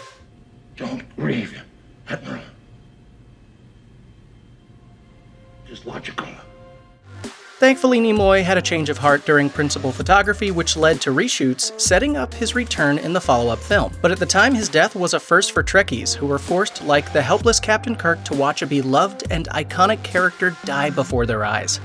Introduced in the Star Trek The Next Generation 2nd season episode The Emissary, the half-human, half-Klingon K'Ehleyr was a special Federation emissary brought on board the Enterprise during a crisis involving a derelict Klingon ship. A former lover of Klingon Security Chief Lieutenant Worf, the pair rekindle their physical relationship during the mission. Worf is left jilted, however, when K'Ehleyr refuses to commit to him in a Klingon bonding ritual. In the 4th season episode Reunion, K'Ehleyr returns when the Klingon Chancellor Kim Pek is on his deathbed, and she doesn't come alone. With her is Alexander, her son sired by Worf. But after K'Ehleyr gets too close to uncovering the treachery of the villainous Klingon Duras, she winds up on the wrong side of his blade. With her dying breath, K'Ehleyr leaves Alexander in Worf's care. Worf gets his revenge on Duras, but K'Ehleyr's death marked a major turning point in his story, forever defining his character. It gave him a son in Alexander, who would go on to play a substantial supporting role in the series. Though not a major character, the young Bajoran officer Ensign Sito Jaxa made an impression on audiences with her wide-eyed optimism and soulful personality. Her first appearance came in the 5th season of Star Trek The Next Generation, where she was caught up in a cover-up at Starfleet Academy over the death of a fellow cadet. She would make a surprise return in Season 7, where she was assigned to the Enterprise and up for a promotion. The episode revolves almost entirely around the lives of 4 young officers aboard the Enterprise during their crew evaluations. But when a Cardassian double agent arrives, looking for safe passage back home, Jaxa is recruited by Captain Picard to help. Pretending to be a Bajoran prisoner, she will make his trip more believable, with him posing as a returning bounty hunter. However, at the climax of the episode, the plan to return Jaxa to the Enterprise fails, and the young officer is killed by a Cardassian patrol. It's a grim, dark ending to what was otherwise a relatively lighthearted episode, and a devastating end to what was a promising new character. The first feature film starring the cast of Star Trek The Next Generation was designed to be a passing of the baton from the original Star Trek crew. Kirk, Scotty, and Chekhov all appeared at the beginning of the film to christen the Enterprise B, the first Enterprise with a new crew. But during their first voyage, disaster strikes when a strange space anomaly called the Nexus damages the ship, taking Kirk with it. What if I told you I found a new truth? The Nexus? Nearly 100 years later, Captain Picard and the USS Enterprise D are facing a villain named Soren, who is seeking to enter the Nexus himself and threatens to destroy a planet to do it. When Picard is drawn into the anomaly, he finds none other than his predecessor, Captain Kirk, as he was when he was taken a century earlier. The two Enterprise captains work together to stop Soren, but Kirk is killed during the film's climax, much to the dismay of the fans. While not the most well-regarded Star Trek movie, receiving plenty of criticism from audiences and critics alike, it's hard to deny the devastating impact Kirk's passing had on the fandom. Killing off the man who was arguably the biggest star in Star Trek stunned audiences, and it was regretted almost instantly by actor William Shatner, who seemingly made it his personal mission to return to the role. Making her debut in the 4th season of Star Trek Deep Space Nine, Tora Ziyal is the half-Bajoran, half-Cardassian daughter of the series' main villain, Gul Dukat, the product of an affair while Dukat was the prefect of Bajor. Ziyal and her mother were sent to a neutral planet after the Cardassian occupation came to an end, but their transport ship, the Ravenok, was lost after an attack by the Breen. Years later, evidence of the Ravenok's crash site surfaces, so Major Kira and Dukat mount a rescue mission and discover Ziyal alive. Fearing her existence might threaten his power in the Cardassian military, Dukat plans to kill Ziyal, but is talked out of it by Kira. Eventually, Ziyal forges a new relationship with her father and comes to live aboard the Deep Space Nine station. She forms a sisterly bond with Kira and even a romantic relationship with the enigmatic former spy Garrick. But when the imperialistic forces of the Dominion take over the station, Ziyal defies her father by helping the Resistance fight back. During the climactic moments when Starfleet retakes the station, Dukat can't convince Ziyal to leave. In a shocking final twist, his top lieutenant Damar murders Ziyal in cold blood. Like Sito Jaxa, Ziyal was an upbeat, optimistic character whose presence added a warmth and earnestness to the series. Not only did her death devastate audiences, it sent Dukat into a psychotic spiral, ultimately breaking him.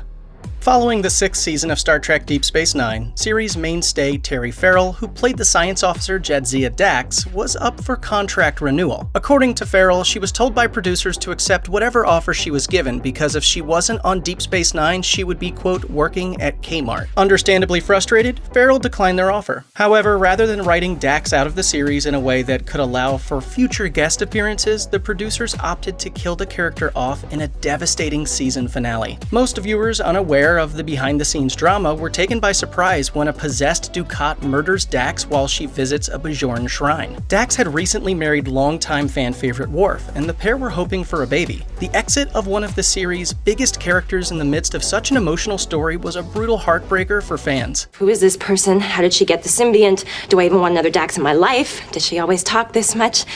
These are all very good questions. Thanks to the magic of science fiction, of course, the Trill symbiont within her was given a new body, and actress Nicole DeBoer replaced Farrell as the new character Ezri. Though not exactly a death per se, the series finale of Deep Space Nine did see the end of corporeal existence for the show's longtime captain, Benjamin Sisko. Having finally accepted his role as the emissary of the Prophets, Sisko battles against their greatest enemies, the Pa-Wraiths. Meanwhile, Dukat has been cast out by his own people and embraces the Pa-Wraiths as a way of getting revenge on his nemesis. In a final showdown in the Bajoran Fire Caves, Sisko and Dukat have it out once and for all. Though Sisko and the Prophets prevail, the captain's physical body is destroyed. While the crew of Deep Space Nine, the Bajoran people, and his wife and son all mourn his death, it's revealed that Sisko actually transcended his physical existence. He is now a prophet himself. It was the first time in Star Trek history that a series ended with the death of a major character. Though actor Avery Brooks hasn't performed on screen in over 20 years, Sisko is technically still out there somewhere and could theoretically return.